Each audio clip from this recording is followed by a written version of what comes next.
Eagles. Eagles.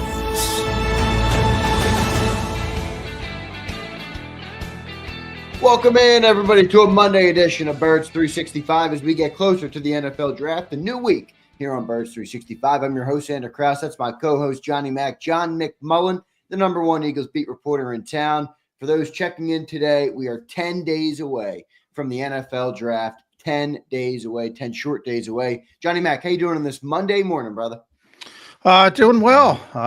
Closer, 1 week out, and it's officially the kickoff of WrestleMania week. So it's getting closer. Yeah. The NFL draft mainly for this show, but and thankfully, because always at this point you're at where the overhyped portion and this guy's going up boards, this guy's going down boards. I'm like, hey, come on, guys, stop.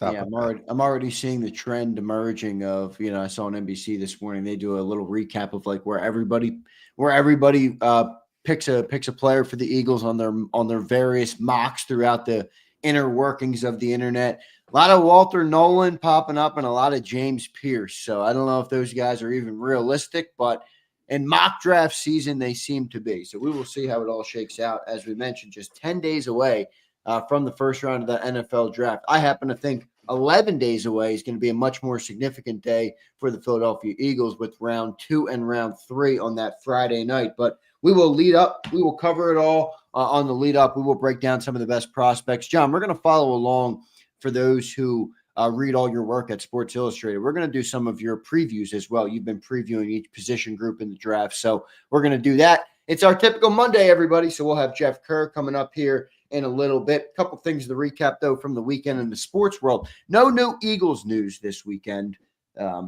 really, but obviously some NFL news. The Masters, John, the Masters kicked off. I got my Masters hat on. No, I did not go to the Masters. My brother was invited to the Masters, and he picked me up this hat. So I thought I'd rock it on this Monday edition of Birds 365. But did you happen to catch the Masters? It was a good finish. I was out. I read about it, and all congratulations to Rory hitting the Grand Slam, so to speak, which obviously is very difficult. To me, I went straight to the Jalen Hurts comparison because when most people have some bad moments and then are able to bounce back and win in the end. I think it's a trait. I think it's rare. Usually when something poor happens, a lot of people, I don't like the term choke, but that's what every term, what people use. But it's very difficult for people to bounce back in those types of situations. And when you're able to do it and persevere, it's always impressive.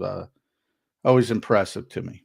Yep, that was that. John, you can say that, and that applies to the macro and the micro for Rory. I mean, the macro is that it's years in the making, and the micro was, boy, yesterday was an up and down day of golf. Unbelievable final round. I see Joe Whipp saying insane ending. It was a truly insane ending. I've never seen a Masters final day like that, Joe, where the scorecard just up and down, big swings, multiple shot swings on every hole. It was pretty insane, and Rory did get it done in the playoffs. So.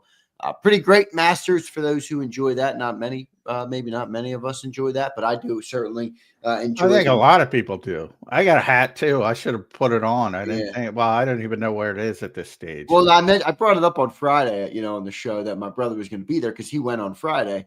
And I had people in the chat, golf, are you kidding me? Golf. I'm like, man, it's the Masters. It's a great event. It's one of my favorite televised sports events. Yeah, I'm surprised. A lot of people like the Masters. Yeah, a lot of people. It's great. It's a great tournament, man. It really is. It's a good tournament. But I see, not everybody likes that. If you don't like snooty golf, there is a little bit of that reputation that exists in golf. And I don't think it's unfair, some of that snootiness, but all good. Great tournament in the Masters there yesterday. We've been talking some Phillies. They've been struggling a little bit now here, but gotta give it some time. Johnny Mac, let's get into the draft a little bit as we're 10 days out. Has anything changed in your mind on this draft? We've been talking about it a lot as we lead up to it. I think it's a trade up or trade out, obviously, scenario. I don't think they picked there at 32. I think that's the more likely option, and everybody's thinking that way. But has anything changed for you as we get closer to the draft, as more stuff comes out about the players? You start to get a better feel, at least, as we get a little bit closer. What's changed for you, Johnny Mac? No, nothing's changed, but still a trenches draft, offensive line, defensive front, more likely defensive front early because of how many bodies there's going to be. Yeah, I think the more likely scenario, the most likely scenario remains trade out. But we talked about it. Part of the reasons why, and we were talking before we came on, a lot of you saw a lot of people saying, Walter Nolan, James Pierce, guys like that who are projected to go a little bit higher than the Eagles. But there's a lot of uncertainty in this draft from, there's no concrete. There's a lot of similar grades. And if you fall in love with Donovan Ezaraku instead of James Pierce, you might take him at 15. Or you might, more teams probably like James Pierce. But, Cleveland Farrell, I always go back to Mike Mayock. Not his best moment, but, surprised everybody taking him at number 4 overall. So, it's all about the individual teams, and there's more uncertainty because there's less concrete prospects in this draft than typically. And you can make an argument that Walter Nolan's the most talented defensive tackle in the draft. So what the hell would he be at number 32? Well, he's maybe the most talented defensive tackle in this draft from a physical standpoint, but he's not Aaron Donald. There's a lot of uncertainty with this draft, and especially from 20 to 50. So if you're the Eagles and you can get a similar player at 50 as 32 and pick up some much extra added value that you can use to do something else, right. Why not do that?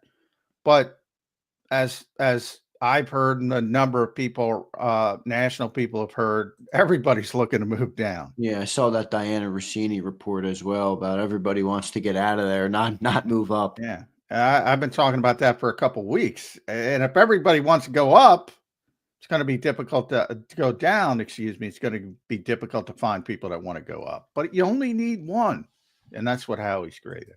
Yeah, no doubt about it. We'll see what ends up happening there. John, if they're not able to move back, I mean, they're going to obviously have to have a good player in mind, or at least a good list of players, which they will do. I'm not saying they're not doing their homework leading up to the draft, but it is an interesting draft board. You could argue, John, it's a good year to be picking 32 overall in the draft. They need it, but the difference is the Birds need an impact player this year. They really do. They need a guy that can play on a rookie contract that they're going to get value out of, because they got massive deals coming, massive contracts coming, and if they don't get some rookie production, they're going to have a hard time. Well, I mean, yes and no. I mean, they have such a standard now that people expect greatness of this team, and I guess if that's the standard, they probably need a contributor. But they're going to be a good team. It's just a matter of how good. So, so I guess that's sort of how do you frame it?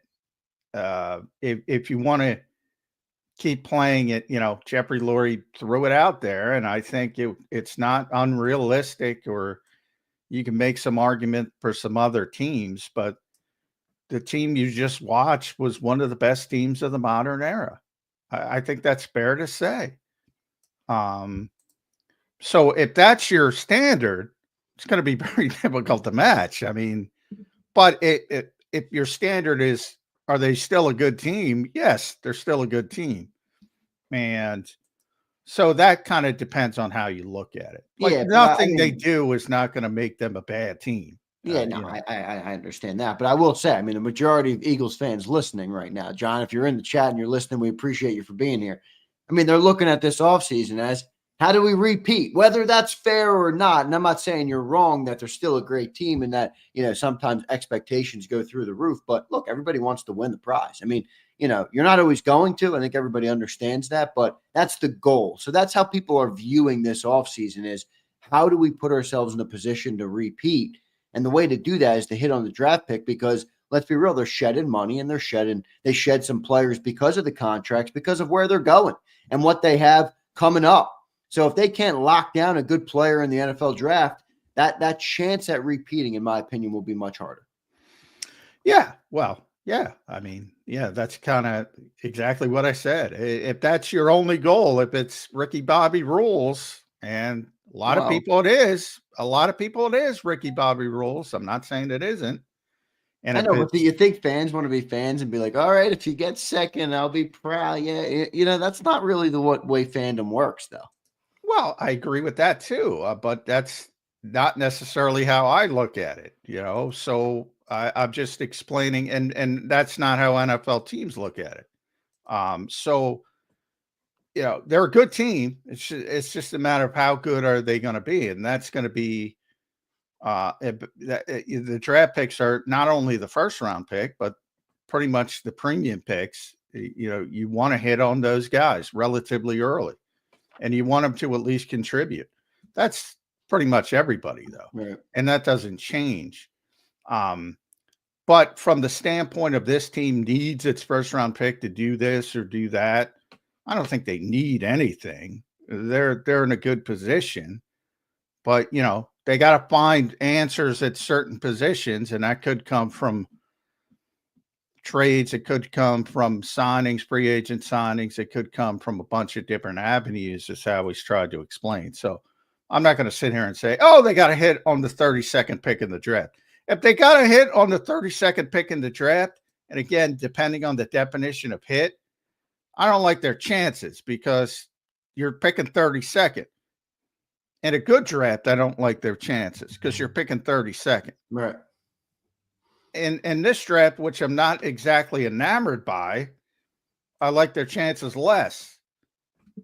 Doesn't mean they can't, but even if you look at Nolan Smith a couple years ago, at number 30, same range, took a while.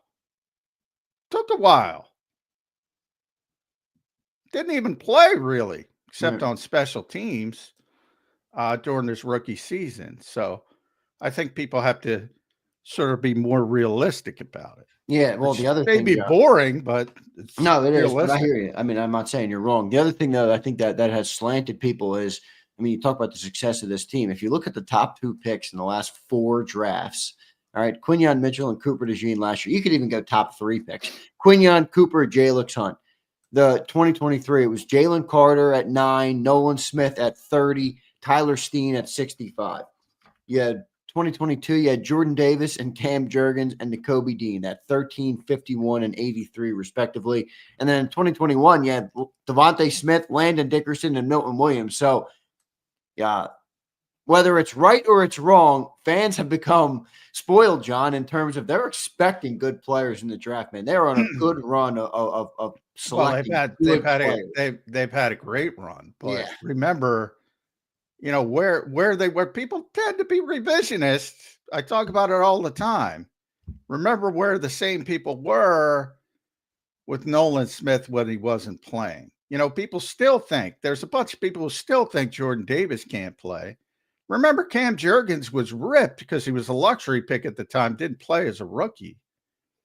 Nakobe Dean was labeled a bust by many.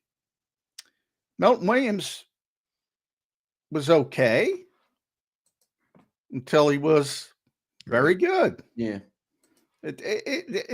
For a lot of these guys, time. I mean, even me. I mean, if I don't like Nolan Smith after 1 year, what the heck does that mean? You know what I mean? My opinion in that regard is not largely relevant. Nobody makes a career in 1 year, so you got to give these guys time. And anybody who's been given time here has proven that they're worth something.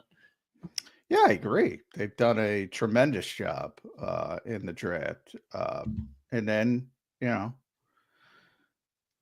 talk about regression to the mean, and maybe you have to worry a little bit about that because Jalen Reagor exists. Andre Dillard exists. Davion Taylor exists. J.J. Arcega-Whiteside exists. They've had bad picks as well. Everybody does. Yeah.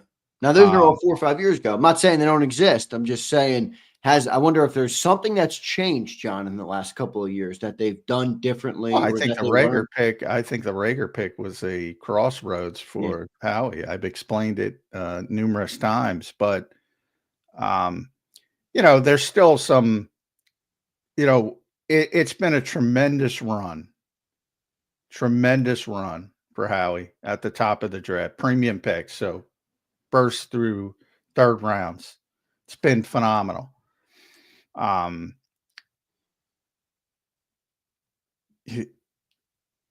Tough to bat 1,000.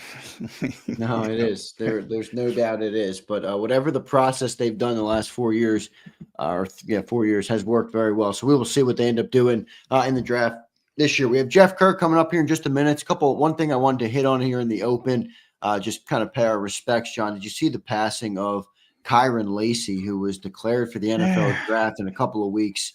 Sad story. I don't want to start on a sad note on a Monday morning, but I did want to hit on that news in the NFL world. Just your thoughts on the passing of Kairen Lacy and that story. Yeah, it's a terrible story. I mean, it should also be. I've seen a lot of people focus on mental health and things like that. And anytime you see a young person commit suicide, I'm not trying to downplay that aspect of it, but I do think people need to understand what situation this kid put himself in, and the fact that he was, much like Jalen Carter, driving recklessly, causing a fatality, and he was set to go to a grand jury today for that crime. And then he had some arguments, evidently, with family members, and he was driving recklessly again. Police were chasing him. Decides to end his life during that chase. I mean, it's such a sad story, but I think people need to say, because this has been an issue, and I've talked about it, and I've defended Jalen Carter from the standpoint of, I don't think it should define your life if you make a mistake. I'm not trying to downplay it at all, as you see with this. Right. Yeah. But I mean, somebody's got to teach these kids to stop doing this, because it's not only Jalen Carter and Kairen. This is consistent. And I don't know if it's young people with money and cars or whatever it is.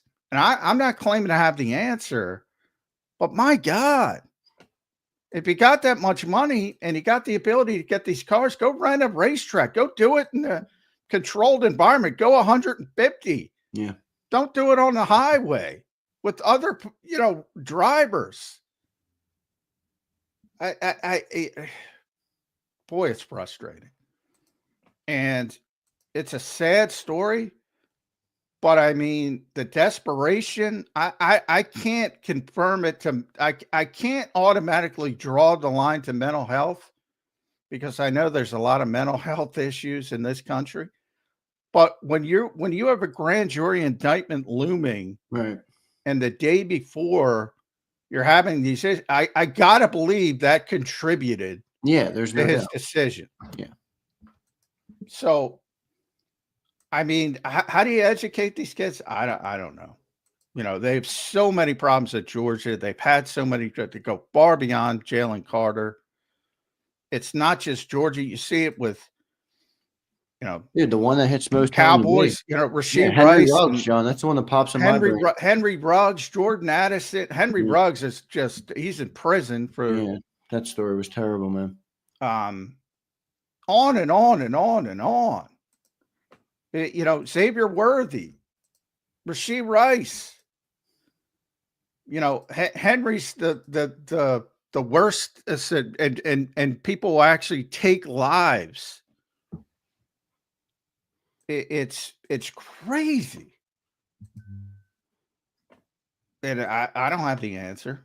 I don't have the answer, but we're going to keep seeing these incidents if it happens, whether it's these kids killing others, or in this case, not willing to accept the responsibility and just saying it's easier to tap out. Yeah. It's sad. It's incredibly sad, but no doubt. Yep. It's terrible.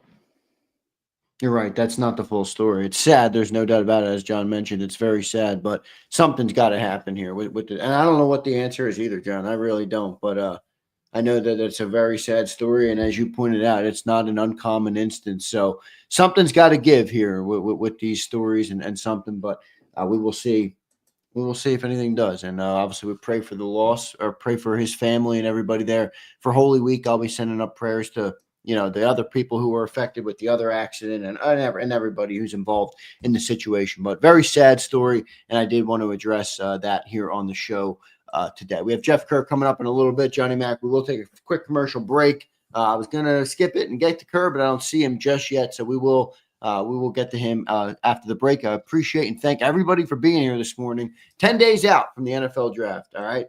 10 days out from the NFL draft. So moving right along, getting closer to that first round. We'll lead up to it, cover it all leading up to the NFL draft. So stay tuned, everybody, on Birds 365. We'll be right back in 3 minutes. The following is a real testimonial from the father of a young injured victim. I didn't think she was going to make it. Major Perry's daughter was the victim of a horrific accident caused by someone else's negligence. If you don't find the right counselor, law firm that you're looking for, you will get lost in the wilderness. Badly injured? Call the Fritz and Bianculli Law Firm at 215-458-2222 and find out why they say, "We got this." Your financial future is on the line. Are you ready for what's next? At Leone & Company Wealth Management, we help young professionals, business owners, and pre-retirees navigate the complexities of building and protecting wealth. For young professionals, we'll help you grow your wealth, plan for your future, and make the most of your hard-earned dollars. For business owners, we provide strategies to protect your company, manage risks, and create a lasting legacy for both your business and personal wealth. For pre-retirees, we'll design a plan to secure your retirement, ensuring you can live comfortably and confidently in your next chapter. Whether you're just starting out, managing a thriving business, or preparing for retirement, we're here to help you take control of your financial future. The first consultation is on us. Get the advice you need without the cost. Let's make your financial vision a reality. Take the next step. Scan the QR code to schedule your free consultation today. And of course, go Birds.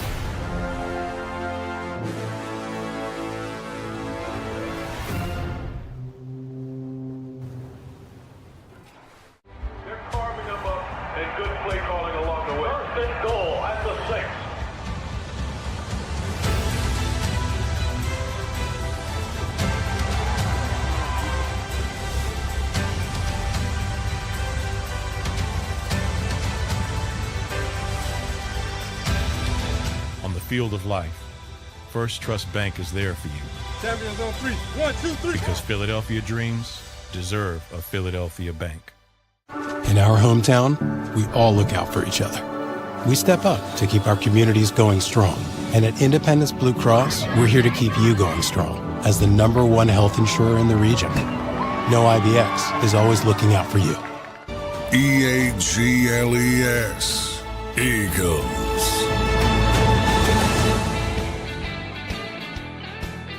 Welcome back in, everybody, to Birds 365, a Monday edition of the show. We are 10 days out from the NFL draft. Joined now by Jeff Kerr from CBS Sports. Follow him at Jeff Kerr CBS. Jeff, how you doing on this Monday morning, brother? Good to talk to you again, as always. I'm going to get John fired up this morning. Uh-oh. Yeah, here we go. If I hear one more TJ Watt to the Eagles room, oh yeah, they should be banned from social media. I love it. I love it. What a bunch of engagement farming horse crap that is. We didn't even mention it in our open, Jeff. I'm proud of that. Well, I was going to mention Tanner McKee. I'm getting all these Tanner McKee to New Orleans people because of the Derek Carr situation with the Saints, and it's like, what is the obsession with Tanner McKee? They think they're getting a 3rd-round pick for Tanner McKee. This fan base sometimes, and again, it's not nobody on here. It's nobody that's listening to this show, but I just think people say stuff to say stuff. That's why, and Zander, I'm glad you're wearing the Amen Corner hat today. I couldn't enjoy Rory McIlroy's win yesterday because that was the greatest final round in Masters history. Well, every year is the greatest final round in Masters history. So you take that away from me because it actually was a great final round. I know it actually was. I was going to say that one actually had a good chance to be the greatest final round. But you see where I'm going with this. Like everything's the greatest game ever, the greatest performance. I got you. You can't enjoy anything anymore. It sucks. Yeah, I'm with you. Yeah, and that was impressive. But you can look at it the other way. It's like that. What impressed me most about Rory, I said, was the perseverance. Usually you fall apart. I always say that about Jalen Hurts to bring it back to football. It's what I'm most impressed about with Jalen Hurts. He can play a bad first quarter, bad second quarter, bad third quarter, and he's a 60-minute. That's what they used to say about Adrian Peterson all day. 60-minute, all day sucker. You better keep going because he's going to get you in the end. I have a lot of respect for athletes that can go through that because the chatter. Oh, he choked. He did this. He did that. And then to be mentally tough enough to recover and win. I'm always impressed by that. I had one of those moments Thursday night, John. So where our team is bowling for a spot in the playoffs, and I'm the anchor bowler. The guy screwed up. Yes. So the guy I was bowling, we needed to win and win by 24 pins. So we don't have the win locked up yet. So we basically had to do 2 for 1. Their anchor bowler gave me an opportunity to win the game. Bury the first shot, so we got the win. I need to bury the second shot. I need to get a strike on the second shot to basically clinch a playoff spot. Buried it, left the 10-pin.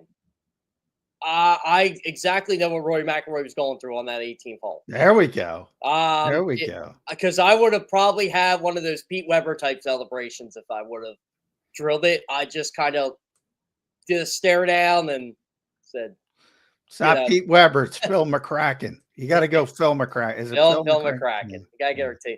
Yeah, but when Rory McIlroy was just hitting bad shot after bad shot yesterday, and then just getting out of the trees and hitting these great shots, I'm like, man, I give him credit. That's some of those shots though from the pine straw from the trees were. I mean, that one where he bent it around. He wasn't too deep in the pine straw on that one, but I think it was, I don't know what hole that was, 16 maybe, and he bent that shot around. I couldn't believe that shot, man. By the way, Zander, can you guys tell I work in TV? Because we had our Phillies Weekly show last night, and we have it every Sunday at 7. And I'm like, Rory, make this putt so people can actually get distracted into in the Phillies Weekly. I don't care if it's only 500 people. And he missed. I'm like, well, there goes the live audience. Right. Yeah, that's tough. When you got big competition, it's always tough. Oh yeah. What are you watching? The Masters or Phillies Weekly? I mean, I was even watching the Masters during the show. Yeah. Well, Speaking of Phillies, we've talked about them. The dropped 2 series now, Jeff. That's why everybody's got to relax. But what do you think of them so far? I mean, they got issues. I mean, I'm concerned about center field. I'm concerned about their middle relief. Bats can get cold, but like you said, Xander, 9-6 is a 6-hour win pace. I mean, that's a 6-hour win pace. Yeah, I mean, that's not bad. No, that's 97, 98 wins. So no, it's not bad. But when you get into crunch time, I mean, we're far away from that. But they got to do something, like you just said about center field. You can't have Brandon Marsh is 0 for 26 in his last 26 at bats. Oh yeah, I mean, he's batting like 108. I mean, you can't have that. You can't have that. I always say, like, there are things you can overreact to and things you can't overreact to. The overall state of the team, you can't. But if you want to talk about Brandon Marsh or Alec Buck struggles, I do think that's fair game. And the bullpen's makes me nervous, Jeff. Yeah, but this is what I also say too. We'll bring it back to football. I just think everybody treats baseball, basketball, like football. Yeah, like football. And no, that's not right. That's not how things work. Yeah, I agree. Yeah, I mean, the Phillies I just looked, they're 2 games behind the best record in the National League. I mean, I wouldn't panic at this point. Yeah, and they're not playing that well.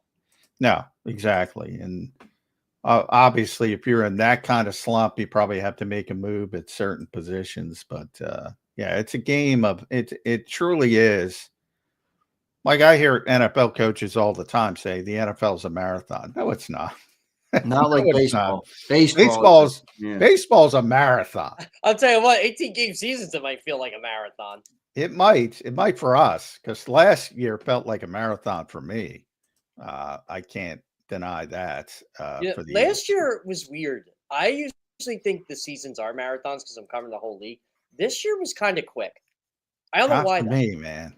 You know, that Rams game, I was like, Oh, I know. Oh, trust me, you were already trying to book your flight. But you know, after that, it was like, oh boy, we're going the whole way. Get ready for it, and they did. And they deserve credit because, you know, it's one of the best teams I've ever seen. You know, looking back in hindsight. When they beat Baltimore in Baltimore, I really started getting that feeling like I might be going to New Orleans this year. Yeah, it was pretty impressive, and that's what we're talking about, trying to reload it the best way possible. I did see over the cap that their snaps lost for the 2025 season, and the Eagles were at 27.4%, which is not number one, but it's top 5. They lost over a quarter of their snaps from players. And if you look at the teams ahead, sometimes losing snaps isn't a bad thing. One of the teams ahead of them is the Raiders. Well, they stink. You don't want those guys back, a lot of those guys. So sometimes it's a good thing.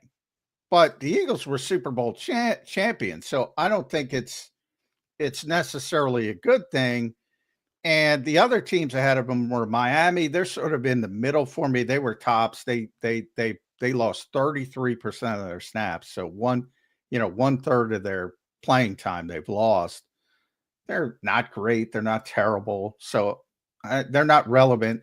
And the other team ahead of the Vikings was the Vikings. Ahead of the Eagles was the Vikings at 28%. But they lost their quarterback. So that kind of skews it. Point being, Eagles lost a lot of snaps, and they have to replace a lot of good snaps, unlike the Raiders. Is that realistic? When we talk about, oh, this guy's got to do this guy's got to do that. How realistic is it to be one of the best teams of the modern era? Jeffrey Lurie said that, and I can't debate him on that. I think he's right. You can say, well, this team was better, but they're in the conversation. And that's all that matters. Yeah. You know, it's funny, John. I agree. It's just so hard to replace what they had. And, you know, it's not like the 85 Bears where that team came back for 86 because of free agency. There wasn't free agency. Yeah. This team has to replace a Josh Sweat, a Milton Williams, a Darius Slay, you know, Gordon Burks, even good players. And it was funny this week, John. I don't want to get fans too hyped up right now, but I did do my mock draft this week. I do my one and only mock draft, and I changed it up. I did who a team should draft, or like a big board of the best 32. You guys, you know, somehow Malachi Starks fell within 28 to 32. I don't know how that happened, but it did. Oh, that wouldn't shock me at all. I mean, fell in that range. Would you trade up to get a guy like that, though, if he's around there? Would I? Probably not that particular player. I wouldn't have a problem going. I'm not as high on him as other people are. You know, there's the Georgia part of it that the Eagles might like. But then they already have a Georgia safety that failed, not here, but elsewhere in Lewis Dean. There's not a guarantee because you play at Georgia, even though it's worked out well for the most part with the Eagles. The guy I like's the kid from Ole Miss, the defensive tackle. Yeah, I think everybody likes Walter Nolan, but I'm like, why is he in the range of 32? That scares the living hell out of me. His game tape's not uber productive. I mean, like I think it was Greg Cosell, who compared him to Jalen Carter. And I'm like, well, why the hell is he at 32? You know, I mean, the only reason Jalen Carter was at 9, we just talked about it with Kairen Lacy, is because he made a devastating mistake and causing a tragedy and helped causing a tragedy. It's the only reason he fell to 9. By the way, how are you making that comparison? 2 years ago at this time, we were talking about Jalen Carter being the number 1 pick. Yeah, exactly. Even with that. Yeah. I still say he's the best. I said it the day of the draft, before the draft, after the draft. He was the best player in that draft. I think I texted you that night, John. I said, would it shock you if the Eagles traded up to get Jalen Carter? And literally, they did it like 5 minutes later. Yeah. I called, not that I was the only one, but I said that's the most Eaglesy pick of all time, Jalen Carter. So it's such an easy decision for them. If he's in their realm, they're going to get him. Yeah, and they didn't think twice about it. No. The Bears passed on Jalen Carter twice. I've mentioned that a time or two on this show. What an embarrassing organization. Just to have no confidence in yourself. That's like just a human being with no confidence in themselves. The Chicago Bears. That's how I described them. You know, we can't take that on. By the way, that was the highlight of my football season, just because I covered the Thanksgiving game every year for Bears. I do the Lions Thanksgiving game every year. And it's a lot more fun now that the Lions are good and they always have a headline or two. The Bears gave me everything I needed in that last 30 seconds. I was busy on Thanksgiving, but that's sometimes when you enjoy doing what you really enjoy doing what you're doing, because you get to dissect everything that went wrong and you get to get every single quote of what went wrong. And oh man, like I know it's like you're in the business for clicks and all that, but sometimes it just writes themselves. And Matt Eberflus did it. I wrote a column saying he's gonna get fired, and Bears fans are just on me. Like, no, he shouldn't. They should let him finish out the year, or they should fire him tomorrow. They fired him the next day. He's back at the DC, right? Somebody hired him as a DC. Yeah, he's Dallas. Yeah, he's in Dallas. That's right. That's right. Yeah. Dallas. Yeah. Which, by the way, is an upgrade over Zimmer. Yeah, he's a fine defensive coordinator. I think he'll be fine. I just don't think he's a head coach. I think he proved that. He reminds me of Jeff Kerr's favorite coach, Dennis Allen. Dennis Allen. Reminds me of Dennis Allen. Yeah, Dennis Allen will be fine as a DC too. Yeah. Ben Johnson's got a good coaching staff in Chicago. Yeah, we'll see if he's a good head coach. Just because he's a good offensive coordinator doesn't mean he's going to be a good head coach. 10 years ago, they thought Adam Gase was the next great head coach. Hey, this team thought Adam Gase was the greatest head coach. They did. I love I love that story that the Eagles wanted to hire Adam Gase. Although I think he would have been more successful here than he was there. To be honest, there's a lot of coaches that it's a what if. Jim Haslett over Andy Reid, Josh McDaniels over Nick Sirianni. There were others over Nick Sirianni too, but Adam Gase over Doug Peterson, Ben McAdoo over Doug Peterson. Gus Bradley over Chip Kelly.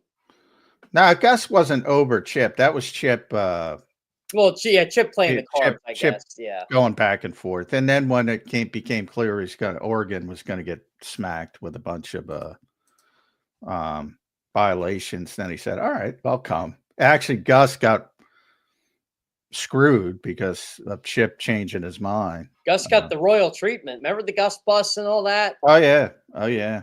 He. I can't. Yeah, I'm torn on Chip because I think he did a lot of good things, and I think it was still today that everybody uses that nobody like. I think he brought a lot of things to the NFL, but man, he just had no filter. He had no ability to adapt.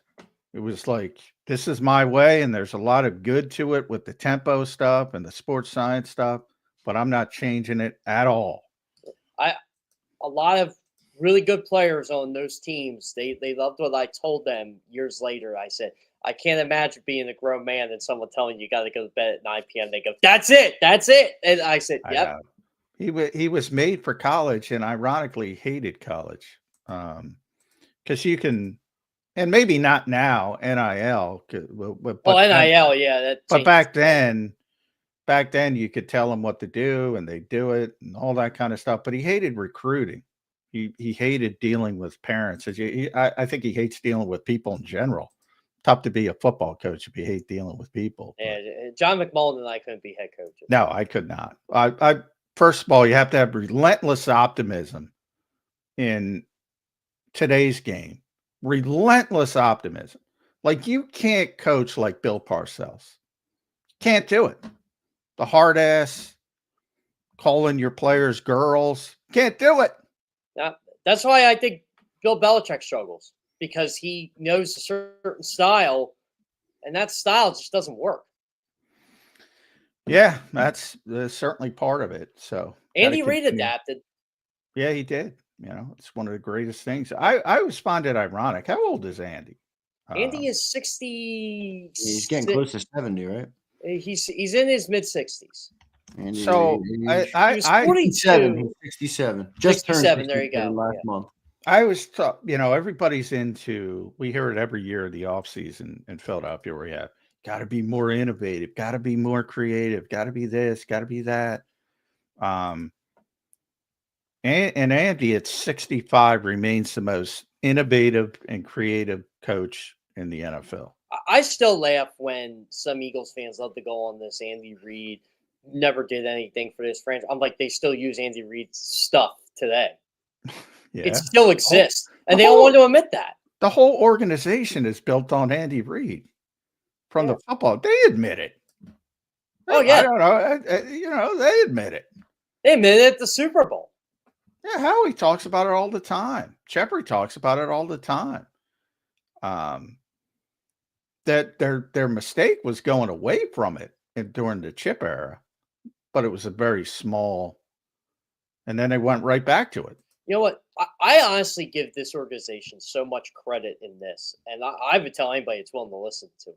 I'd even tell Jeffrey Lohr, the best thing you ever done for the Philadelphia Eagles was admit your mistake when you made it. What, Chip? Chip. Yeah, I push back on that from the standpoint of he admits it's his biggest mistake now, but that was like, and I speak very highly. I think Jeffrey's the best owner in the NFL. I truly believe that. But like his decision to why he had to go with Chip Kelly to prove that he couldn't do it, dude, that's dumb. And I don't like calling billionaires dumb because they're smarter than me because I can't make $6 billion. But that's goofy. Like if you believe in one guy and you don't believe in another guy and you want to prove that you want to give him every chance to bail. No, say, I think he's going to bail and I'd like this guy. Yeah, exactly. It's, I would have told Chip, guess what? It's Howie. Howie's my guy. Exactly. Deal with it. Like, if you don't like it, you can leave. Exactly. And then, so you take a PR hit. Big deal. Nobody's perfect, and he's made mistakes, and that's one of them. And framing it the way he has, no, you should have showed the courage of your convictions originally. And if he walks, he walks. Who cares? Yeah, you hire another one. They might hire. I honestly about that. They might hire another one in 2 years because they're like, why am I paying this guy?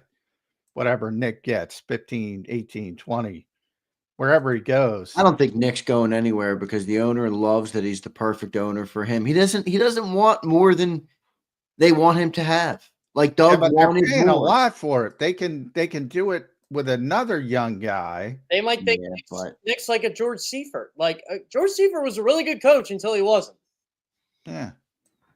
I'm just saying, keep that in mind. If it's down the road, we're talking at least 2 years down the road. But because they're going to be a good team, but if they're like, if one of the best teams in the modern era turns into 11 wins, back-to-back playoff first round exit, something like that, then you'll start hearing the noise. Right. We can pay $20 million for Nick. Exactly. I just hope this fan base is prepared for how hard it is to win back-to-back Super Bowls. They should know this. But, they should. But they don't. And it's going to be like, well, we're going to trade for TJ Watt. I'm like, come on. No. Why did that piss you off so much? Just because there's no possible scenario where that would happen? But quite honestly, I'm just sick and tired of getting lies on social media and making fans stupid.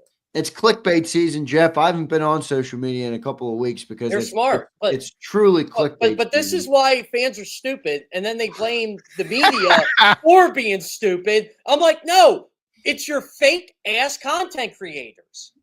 It is. I agree with you 100%. I'm a little bit nicer about it, which is strange because I'm not typically known as the nice one. But yeah, Jeff. And there are good ones out there, and they give them a bad name that don't do this stuff. Yeah, there's a lot of smart fans out there too. But I hear what you're saying. That the Twitter is an echo chamber. I'm just telling you, as the A student in school, there's a lot more D students than there are A students. That is true. That is true. That's the issue, and people fall for it. My parents are smart people. My dad's a smart guy. He asks me all the time, "Oh, is it true the Eagles would trade for TJ?" I'm like, "Where do you hear this stuff from?" Oh, this said it. I'm like, well, don't listen to that. The inception of aggregation happened on, and I'll rep my own site. I always do it because they do these goofy. They have this. It's not Ed or I, but they have these goofy people that just read other people's stuff and write stories off that. So it was the inception of aggregation. I was called a certain person the aggregator in chief. That you probably know. Oh yeah. And he wrote a story, and this moron aggregated off of that story. And I'm like, it's the inception of aggregation. I don't know what's going on, but it's and people read this stuff and they take it seriously. Yeah, that's the issue. Like look, I saw a post and I thought this was more than fair. You put odds your team's trading for TJ Watt based on FanDuel or whatever. You put that on there, that's fine. But don't just say, "Oh, would you take this, and this for TJ Watt?" That's just engagement farm.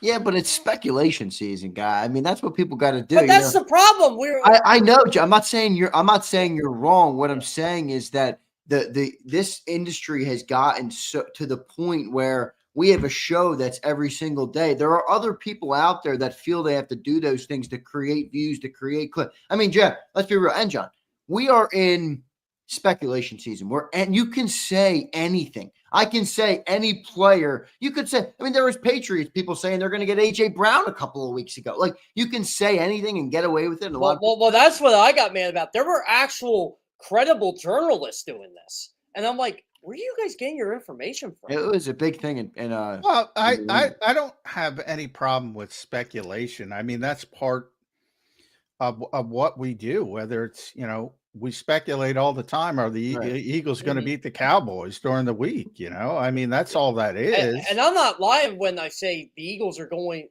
to be in the market they're not done in terms of getting a big edge rusher. They're at least looking, but it ain't TJ Watt. No, to me, you can speculate because the Eagles need an edge rusher and TJ's phenomenal and all that kind of stuff. All that part of it makes sense.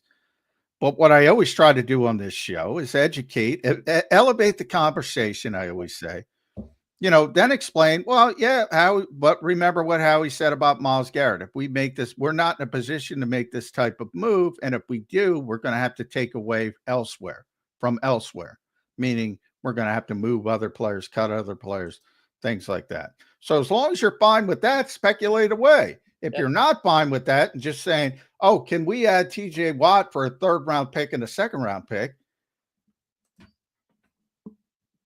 Yeah. And not even talk about the contract on top of it. I mean, I speculated yesterday with Brandon Marsh. I said, look, he's got 2 minor league options remaining. I didn't make an opinion on it. I just tweeted he got 2 minor league options remaining. You can do the math. Yeah, one thing about trades, and it's more so in baseball, so it, and basketball. Fans never talk about the contracts. They're trading the contract. Yeah. And a lot of times, if you have players that are disgruntled, you're trading for a player that wants a bigger contract. So you're going to have to work something out on top of it where the already enormous contract is going even higher. Yeah. That's the thing. TJ Watt's going to get an extension. Exactly. people don't realize that. And look, I work with the guy's brother, so what's he going to get? 40 million, you think? Oh yeah, I mean, Micah's going to get 40. Micah's going to be the highest paid non-quarterback. Yeah, they could have signed that deal a year ago and gave him 32. Exactly, Xander. Like Dallas is proud to have Dak Prescott be the highest paid. By the way, I'm glad we went down the contract. I want to get your thoughts on this. Boy, Houston clarified everything when it comes to Cooper DeJean. Everything. They made Derek Stingley the highest paid outside cornerback in football, and they made Jalen Petrie the highest paid nickel defender for 2 days because now Kyler Gordon is the highest paid nickel defender in the history of football. Kyler Gordon got a lot of money. Yeah. Look at the difference between Stingley's contract and look at the difference between Gordon's contract. Yep. Yeah, a lot of millions. 90 million to 40 million. I'll take That's 40. the difference between excelling at outside corner and excelling in the slot. Now, the Eagles can make Cooper DeJean the highest paid slot, and they will if he continues to play at this level.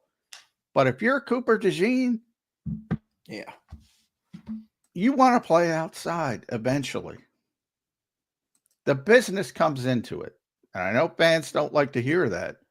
We'll do it for the team. 90 million to 40 million? 90 million to 40 million. These are the same people that if you work at Walmart and they offer you $20 an hour and Target offers you $25 an hour, you're going to Target. And you should. I know. Like, it's a perfect comp, but I'll take it. I mean, that's how these guys think. I know enough college players that stay in college. They tell the press it ain't about the money. I'm like, guess what? It's about the money. Just don't overplay your hand, or Tennessee will send you out the pasture. Yeah, think about that Tennessee quarterback is holding out for $4 million, whatever it was. $4 million. Brock Purdy made $970,000. Brock Purdy's like, do I have another year of eligibility left? Is there a way I can go back? Why would you another leave year college? Of his deal left? Does he have to play on that? They're going to make him play on that deal again, are they? I don't think so. No. They're going to have to pay him at some point. Yeah. Well, he does have another year of the deal, though. So I mean, but he can hold out and say, "Hey, look." I think they're paying him this year. It's just a matter of when. But still, you get the point. I mean, why are these guys leaving college? College football's broken.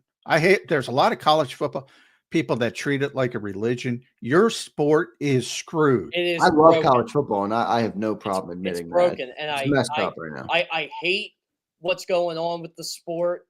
I like how players are getting paid. But they went from, basically, it's like the Dark Knight Rises. Bane just let everybody out. Yeah. It's not financially sustainable. No, the other thing that's happening, too, is that, like, colleges they're not even recruiting high school players anymore because they're just going to the portal. You can go, there's 600 players in the portal on the first day.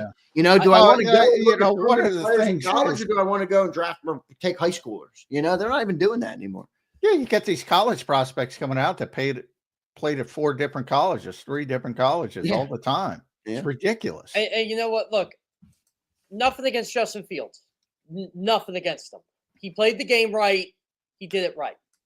But I hated how I'm not starting at Georgia.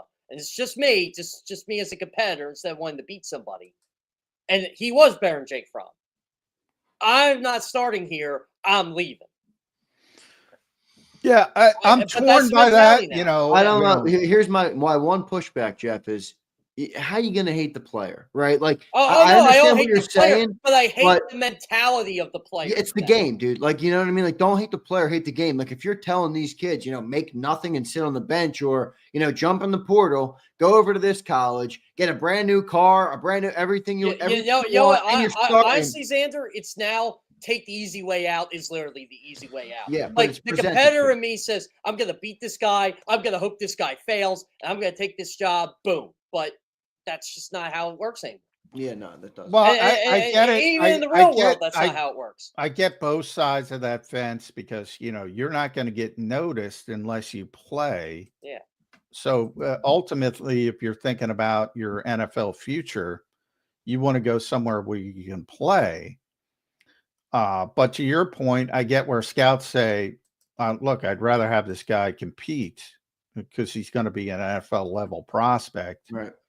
So I see both sides of that bench. But generally, I would recommend the players go somewhere where you can play.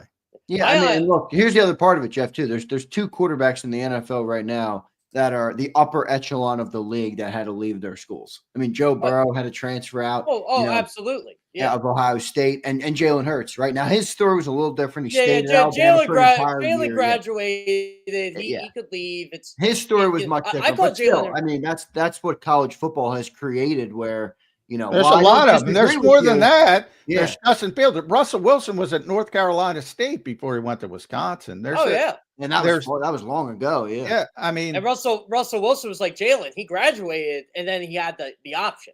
Yeah, before the transfer portal, the graduate transfer was the biggest thing, where a guy would go play his last season somewhere else. But it happens all the time. So from that standpoint, and Kirby, specifically Kirby Smart, does a good job keeping as many players as possible. And that's why we talked about with all these Georgia guys, Jalen Carter. Well, can he play 1,000 snaps? Well, yes, we now know he can. Yep. But he didn't have to at Georgia. He didn't have to play all those snaps because he wants to keep his second string guys who are going to be number 1 or number 2 picks, second round picks down the road. He wants to keep them in the program. He's done the best job at that. Penn State goes through the same thing. Yeah. With their guys. Like, they have to keep Nicholas Singleton and Kaytron Allen happy. Boy, I hate to make Jeff happy, but I'm going to make him happy. I already said this. The best player in this draft is Abdul Carr. I agree. And the safest player in this draft is Tyler Warren. God, and I hate doing it in front of Jeff Kerr, but I did it. This is what James Franklin lives for. I produce NFL talent. He does. And so you can't call me a Penn State hater, at least for 2 weeks. I'll tell you what, Penn State's got some good players that are going to go in the mid rounds too. I got a bunch of good players. The Eagles were looking at Jalen Reed's one of them. Yeah. The other safety got hurt. He's eligible, right? Kevin Winston. Yep. Yeah, he's better. He was better, Jalen Reed, until he got hurt. They got a ton of talent. That's not the issue at Penn State. Jeff? Here's a little trivia for you. Who was the last Penn State draft pick that the Eagles had? Actually, this should be easy for you. Last Penn State draft pick? Is it Miles? Yeah, Miles and Sharif Miller. Both. Sharif Miller went that year too. Sharif Miller did not work out. Both in that year. Yep, 2019. It's so weird with like the Eagles avoided Penn State players like the plague for years, and now you got like 4 of them in the locker room. Yeah, who we got? Saquon, Tariq Castro Fields, Jahan Dotson, Brand Smith was in there for a bit. Not there now, but he was. Yeah. I think let's talk a little Jahan Dotson, because I think he's the best wide receiver 3 of the Nick Sirianni era. I agree with that. A hell of a lot better than Quez Watkins was. Yeah. Now, they signed sort of late and out of nowhere. They signed Terrace Marshall, typical Eagles move. Didn't you hear he's taking Jahan Dotson's job? That's another one. If you're that's why I'm bringing it up. I'm not comparing the two as players, but the Eagles are trying to pinch pennies everywhere. Yeah, they know Jahan. They're not picking up Dotson's option. We know that. Yeah. This is likely his last season. They're not going to afford to pay him moving forward. And he'll get a nice contract, and he'll be a great value for somebody else. I agree. And so if you trade him and get something for him, at least, instead of let him walk out the door, and you believe Terrace Marshall, I do believe there's some logic in that thought process. Now, Marshall may show up, he's done nothing basically, and he might show up and stink on ice. But if they think he's okay, do you think Jahan Dotson could be a trade candidate? I mean, he could. Again, This is where you do elevate the conversation. Because, yes, that's very possible based on you're not picking up the 5th-year option, like you said, John. Jahan Dotson is a player that Yeah, some teams would want. Yeah, and the Eagles don't get a lot out of them, and I don't think it's no, they don't. They just don't utilize them. Right, they just don't utilize that position. So, but again, like how much do you value the wide receiver 3? They got him to be the wide receiver 3 last year. He was really good at that. Yeah, and what type of value do you think Dotson has realistically? Like John, I don't think it's a 3 pick, but it's better than nothing. Yeah, I mean, exactly. You're not just letting him walk. Yeah. And you can. You're not getting. I didn't mean to pray if anybody thought that. You're not getting a ton, but you don't use the position anyway that much. You could probably you have persevered with a lesser player. Now that might change if you don't have Dallas Goedert. All this stuff comes into it, where it might become a more important position. Then you should keep Dotson. Yeah, well, hear me out. Quez dropped his big opportunity in the Super Bowl. Dotson caught his. Maybe that's all the difference you need right there. One big catch and one big game. Quez dropped a lot of opportunities. I know he did. But specifically in the Super Bowl, he dropped that one downfield versus. And even when he did catch it, then he fumbled. Remember that 90+ yard reception? Yeah. You know what? This is where I give Jahan Dotson so much credit as a guy who talked to Jahan Dotson pretty much every day I was in that locker room. Man, did he have a good head on his shoulders about everything. Yeah, by the way, that's another thing. I'm complimenting Penn State way too much. But I even talked to like Tariq Castro Fields. Like, they're good dudes, man. Yeah, they are. And James Franklin doesn't get much credit.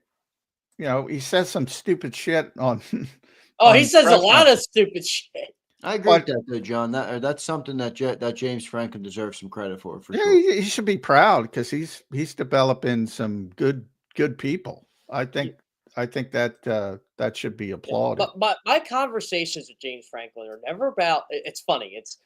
We never talk about his coaching. I always talk about his players and the players I've covered. And are you a Franklin guy?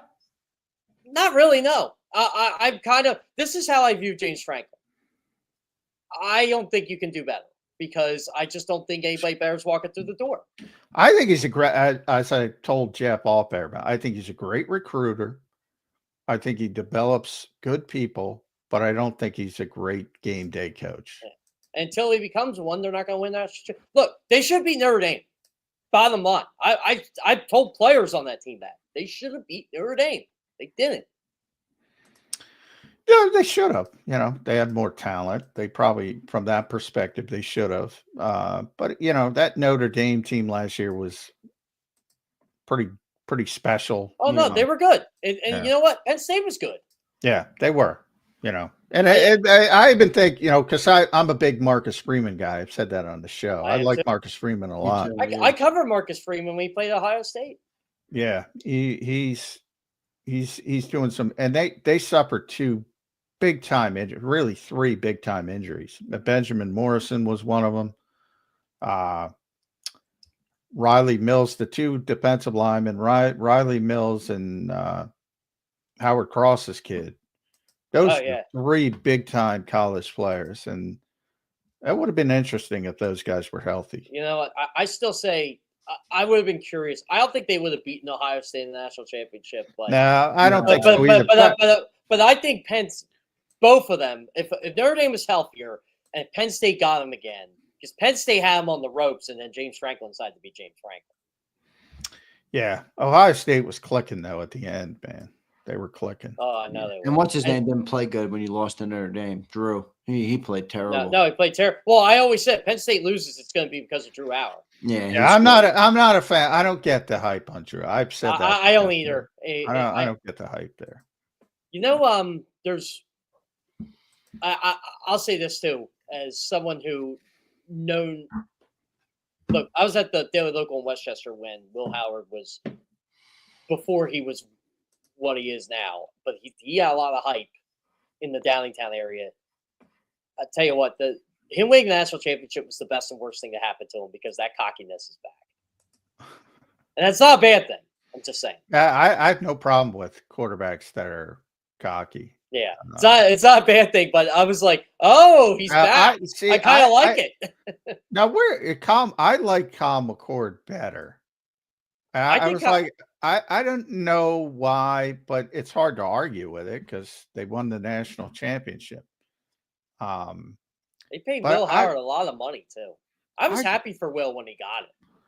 And Kyle went to Syracuse with Fran Brown, who's also a local. They're both local to us in the Delaware Valley for those who listen all around the world. But he set like every record, ACC record, Kyle McCord. Well, when they ditched Kyle McCord for Will Howard, I'm like, look, I like both these kids. I thought they downgraded. But I was happy for Will. He got his money. And he was, I believe, Zander. He was a St. Joe Preps kid, wasn't he? McCord? Will or no? Kyle McCord was. Kyle McCord. Yeah, McCord was. You know, Kyle McCord was. He threw passes to Marvin Harrison. Yeah, absolutely. They were great together. They won a state championship at St. Joe's Prep. Yeah. Oh yeah, I love Kyle McCord. Great kid, by the way. You know, he's another one. Like I'm curious for him. I'm curious for Will. I'm curious to see who goes higher in this draft. Between McCord and Howard. I assume Howard will because he's a little bit bigger and he won the national championship. Yeah, that's what I mean. I think. But I think McCord's a better player. I think McCord's a better player. I do. I do. Yeah, it's and look, I like Will. Happy for. By the way, Will Howard's brother is going to be an NFL player too. Ryan Howard, he's a lineman at Kansas State. Oh, he's a good cleanup hitter too. Yeah, he is. I always laughed when like I was first hearing about Will, and Will was a freshman at Downingtown, and I'm like, man, this guy could be a starting quarterback now. They wanted him to buy his time, but yeah, right. But I remember watching the middle school. I'm like, who's that? They're like, that's his brother. I'm like, that's his brother. His brother could be up here. It's a big kid. That's a big family, the Howards. Jeff, we're 10 days out from the draft, brother. My question to you is, are the Eagles going to get an impact player with their first pick? I don't know if it'll be at 32. I don't know if it'll be at 27. I don't know if it'll be at 40. But will they get an impact player? Because if you look at the last 4 years, Jeff, fans are getting spoiled, and I can't blame them. Devontae Smith, Landon Dickerson, top 2 picks in 21. Jordan Davis, Cam Jurgens, top 2 picks in 22. Jalen Carter, Nolan Smith, top 2 picks in 23. And Quinyon and Cooper, obviously, last year, top 2 picks in 24. They're hitting at the top, Jeff. Oh, they are. I'll tell you what. I don't think they're going to go this route. I don't know if he's going to be available. But they can get the Booker kid, the guard. Yeah, I like him. That's an impact player. That's a day one starter. I don't know how he falls to 32, though. I don't think he falls to 32. I think he goes in the late teens. See, I think 20s. Donovan Jackson's a day one starter. I do too. I like Donovan Jackson. Yeah. I just feel like you're going defensive line. I really do. You lost 3 guys in the defensive line. You lost. Yeah, I still think they're more likely to go defensive front. I do too. Like, I guess it does depend how the board falls, but I'll tell you somebody who they're not getting. I've seen him in mock drafts. Luther Burden. They're not getting him. Luther Burden. What? I haven't seen. Everybody's upset. No, I've seen. Jeff's right. Seen, I've seen some head scratchers where I'm like, come on, dude, put some effort into it. That's why I hate mock drafts. Well, this is where I give our draft guys credit. We have 4 of them. They're very in tune. I always say they text me every day and go, hey, we're doing the mock. What we know, the Eagles are looking at defensive line. What do you think of this guy? What do you think of this guy? Like they do research in right. They look for information in order to make a pick. Yeah, and I don't think you can go wrong with either of these picks if you're going to mock them. They're like, well, we're doing the one did a full 7 rounds. And they say right away, this is going to be completely wrong, but let's have some fun with it. Right. Jeff, who are your favorite players in this draft? A little bit down, obviously. I mean, I know everybody's favorite players, Abdul Carter and those guys, but they're not in range. Who are some of your favorite players, though? See, this is what's crazy for me. Range? See, this is what's crazy for me about the draft. I have to focus on the top 10 because I'm doing the league. Right. So I'm more focused on whoever on you like. Who do you like in this draft? Who sticks out to you? I mean, Booker. That is one of them. For linemen. Man, that's a good question, Zander. I can never pronounce the kid's name, the receiver from Ole Miss. Receiver from Ole Miss. Who we? Let me get it up here. Let me get my little cheat sheet. No. Who am I? I'm getting my cheat sheet out. There's Trey Harris, but I was thinking. Are you thinking that Ted McMullen? That's it. No, he's Arizona. He's not Ole Miss though. Yeah. He's Arizona. He's Arizona. Yeah, he's Arizona. Yeah, that's why I was blanking. I'm like Ole Miss. Yeah, Ole Miss is Trey Green. Trey Green. Trey Harris. But you know what I like too? Mike Green from Dallas.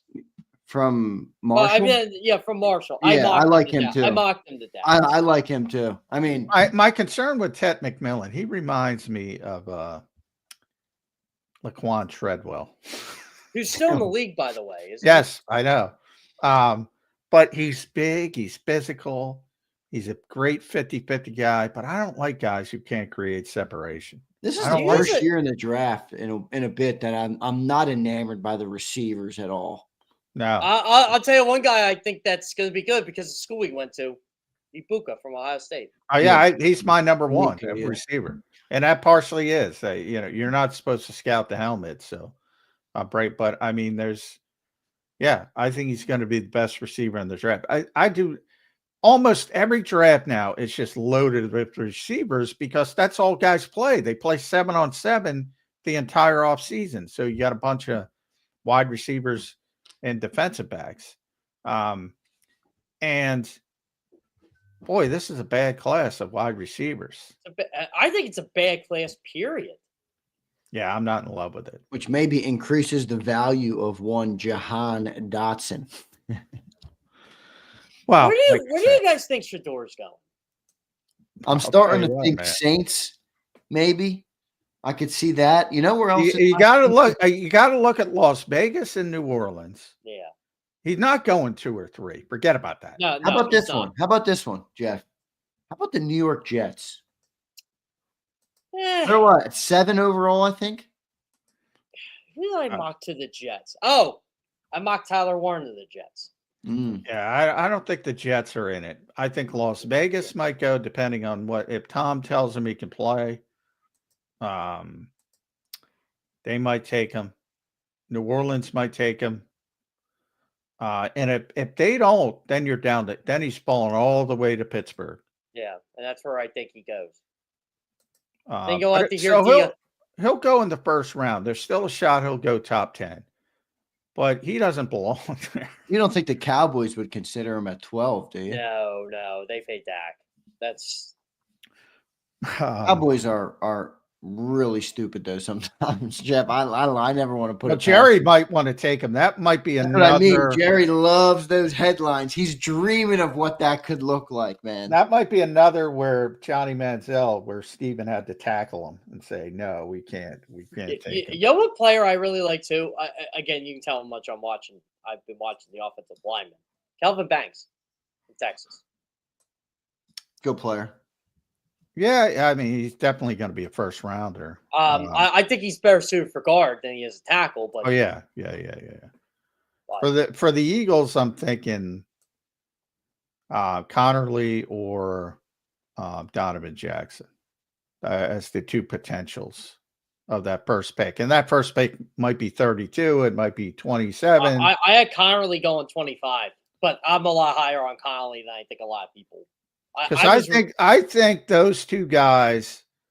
Well, Jackson is a guard, so he's a day 1 starter, even though he played left tackle. But he played left tackle at Ohio State because Josh Simmons got injured. Who, by the way, Josh Simmons, I'm really high on. I'm really high on the Ohio State guys. Yeah, they're all pretty good this year. Who do you guys think the Patriots are going to take? They're sitting at 4 overall. Who did I mock? Like if the Giants are hoping, Will Campbell was who I had. That's how I could see that. I'm thinking they're hoping, obviously, Abdul or Travis. Yeah, they're hoping Abdul falls, but I think it's. I don't think Abdul gets past the Giants. I think it's going to be. I think it's going to be Hunter 2. I think it's going to be Carter 3, and I think it's going to be Membo 4. Okay. Yeah, I like that. That's what I think it's going to be because the people are going to be scared off by Will Campbell's short arms. Yeah, and Membo's got a higher. Membo's the complete package. Yeah, And then the Jags take who? Jalen Walker and trade the Philadelphia Eagles, Trayvon Walker. Perfect scenario. See, that's more realistic. There we go, baby. TJ Watt. Well, Jacksonville, you know, if I can get Tony off wrestling for a while, I don't know what they're going to do. They're a wild card because they're not a. When I was talking to people down there, it seems like Mason Graham might be their guy. I like Mason Graham. You know, there's interesting that by the way, I gotta give the Giants their flowers if they get Abdul Carter. You're gonna have him, Dexter Lawrence, and Kayvon Thibodeau on defensive line. That's how you build a team. Yeah, but they also just traded for Burns. Like, is that redundancy? I mean, I know he's a great player. They'll probably move on from somebody else, but you got to move on from either Thibodeau or Burns. Many of these guys, huh? They never have too many of these guys. When you're at number 3, just draft the best player. Yep. The best player in the draft. You're getting the best player in the draft, and you figure out the rest. Then you can. But what do you do then? What do you do with because you're not going to keep? Well, eventually you move on from most likely, you know, Thibodeau. Probably gonna be Thibodeau. Yeah, could be either. Could be either or. And paid him. But the point is, I mean, you need 4 edge rushers, and it ain't the worst thing in the world to have 3 really good. And I know Abdul would never go for it, but he was a pretty good off-ball linebacker at Penn State too. But he moved because the money is where. Yeah, he's going to be an edge rusher. He is a little undersized, though. I will say. I mean, he's I'm not saying he's not a great player, but you know, we have talked about him like a slam dunk. Believe me, people in Philadelphia will turn their backs on Abdul Carter immediately and say he's all the bad stuff, but he's going to be fine. Which is funny because he's the biggest Eagles fan on the planet. Yeah, I know. But is he undersized or not? That's all I'm saying. I'm not turning. No, he's undersized, but everybody's undersized now. Sadly, look, I keep talking about it, and nobody seems to care. But I mean, he's bigger than Micah coming out. Yeah, he was. That's true. But you know what? It's funny. Micah helped recruit Abdul to Penn State, and I mean, I know they're close. It's going to be ironic when one plays the Cowboys and the other. And I'm not saying he's going to be as good as Micah, but because I don't think he's going to be that good. But you know, and the Eagles fans don't think Micah's that good. So, which is hilarious considering Micah's a freak. Mike is a great pass rusher, but he's not a well-rounded player. He stinks against the run. I mean, LT wasn't that great against the run. Well, it's fine. I mean, if you want to go down that route. I mean, that's arguably the greatest defensive player of all time. That's fair. It's fair. Yeah, I mean, look, everybody's got holes and nobody's perfect. Yeah. You know, I remember there's no one's like Jalen Hurts, Zander. All he does is win.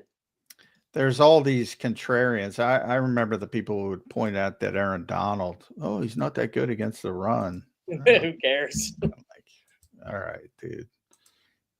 Yeah, but you can acknowledge that without disparaging the player. You might prefer a guy that's more versatile. I'd like to think Vic Fangio does. I think Vic Fangio prefers versatility. You know, Zander, I have a joke about Mr. 2,500 yards on the Eagles. Okay, what's that? He's probably the worst runner inside the 3-yard line I've ever seen, even in college. That's why Jalen scores so many touchdowns. Yeah, because he can't finish it off. It's amazing. He should be able to finish it off. He should be, but that's not his game, and that's fine. Like an ox. I mean, you got to be able to get in there. I mean, he's a big boy. Saquon's a big boy. I mean, if they could, they would. But I'd rather have Jalen in those 600-pound squatting take that beating. Yeah. Well, we put a pause on. We'll get back to it in May. What happens, but I don't think the Eagles are going to be affected. I don't either. I think they're going to be better. Yeah, and it's going to be funny. Yeah, they percentage wise, they're definitely going to be better because percentage wise, they took a dive last year, which Jeffrey admitted, and they probably should have shifted a little bit already. But to Zander's point about, look, Vic takes advantage of what he has. Trust me, if you give him 2,000. Whatever it was, 18 Khalil Mack, he'll take 2018 Khalil Mack. I'm not saying it wouldn't take him. I'm just saying I'm saying no. What I'm saying is, he'd take that over versatility, is what I'm saying. Like, he'll take advantage of what he has, and what he wants is a superstar edge rusher. Everybody wants that in the NFL, but he'll do the best. Not everybody can have that, and and not everybody's that good. Let's be real. Most players aren't that good. So look at Bryce Huff, right? Well, guy was a one-trick pony. Guy was, barely used this year. I know he was injured. I know Bryce Huff can't be any worse than he was last No, he can't. Me and John talked about this. We actually debated about this, and I've concluded John was right. He can't get worse, so he's going to be a little bit better. But how good? That's the question. Yeah. Well, will he give him a chance? I don't know if he'll even give him a chance. But. Yeah. I mean, it's pretty much you just kind of have him toil around this year, and that's it. All right, I set the over/under at a little higher for John. I'm gonna lower it for you, Jeff, because John resoundingly took the under. I put it at 6. I'm gonna put it at 4.5 for you. Over/under 4.5 sacks for Bryce Huff next year. That's a good over/under. I'm gonna go over. I'm going under. I just don't think they're going to play him. Yeah, that's the only. If he plays, I'm going emphatically over. Yeah. If he plays, I think he gets 7 or 8. But does he play? But I don't think he's going to play. Well, that's part of the equation, guys. You got to factor in. Oh yeah, but I'm explaining but that's why I'm explaining the thought process. I don't think he's going to play. That's why it's under. If he's forced to play, let's say they can't draft an edge rusher. Azeez Ojulari gets hurt, or Josh Uche gets hurt, and he's forced to play, he'll get more than 4.5. But my thought process is he's not going to play, so yeah, he's going to be under. There's no way they bring in a Khalil Mack, is there?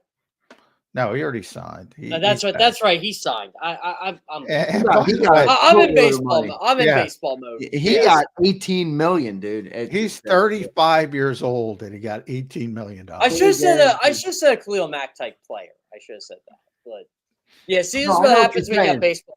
A little bit of an older guy, a guy that has more experience, maybe to replace a Brandon Graham or something like that. I could see that thought process, especially with Vic. I think Vic likes the older players a little bit. Not too old, but old enough to have some experience. I do think the Justin Simmons thing, there's some legs on that. Oh, yeah. There's some legs to that, but that won't happen until after the draft. Which is smart. That's what's smart. Would you make that move, though, Jeff? For Justin Simmons, yeah, I'd take a flyer on him. I would, just because I feel like there's so many holes right now. I'd rather bring I don't think Justin Simmons hurts you. Like, that's what I mean. I think he's very, yeah, I agree. I would have taken him last year. Yeah. I'd take the kid from Penn State on day 3 and roll the dice there. Kevin Winston? No. Or Jalen Reed? Jalen Reed. I think Kevin Winston's going day 2. Yeah, so do I. That's too high. I can't take one there. But I take him on day 3 and go that route. I mean, if they're trying to save money, save money. I'm not paying Justin Simmons 1 year, $8 million. If you want to save money, save money. And I draft a kid. You know what my bold prediction is for the first? I don't even think it's bold. 2 running backs get taken, and 1 definitely gets taken in the top 10. He got Gentry and Hampton? And Hampton, yeah. Oh, yeah. I like Hampton. I do too. Gentry's a top 10 pick. I don't know about he could be, but definitely top 15. 2 in the top 15. Yeah, I think they're the only 2 that get taken in the first round. The kid from Ohio State is like Junkins. Yeah. No, the other. Henderson. There's two Ohio State. Yeah, Ohio State's. By the way, you guys know that roster in Ohio State was like 30 million. That roster was low. They have a chance from projections to, I think the record is 16 or 17 from Georgia in 1 draft. They have a chance to beat that. Well, they have NFL players on that roster. I don't know if they're going to beat that. That is crazy, man. They have NFL players across the board, though. I said that last year. They got 16 players. That is absurd. Drafted. People have brought it up. Baby. I find it hard to believe they're going to break the record, but we just talked about it. They got 2 running backs. They got 2 offensive linemen in the first round. They're loaded.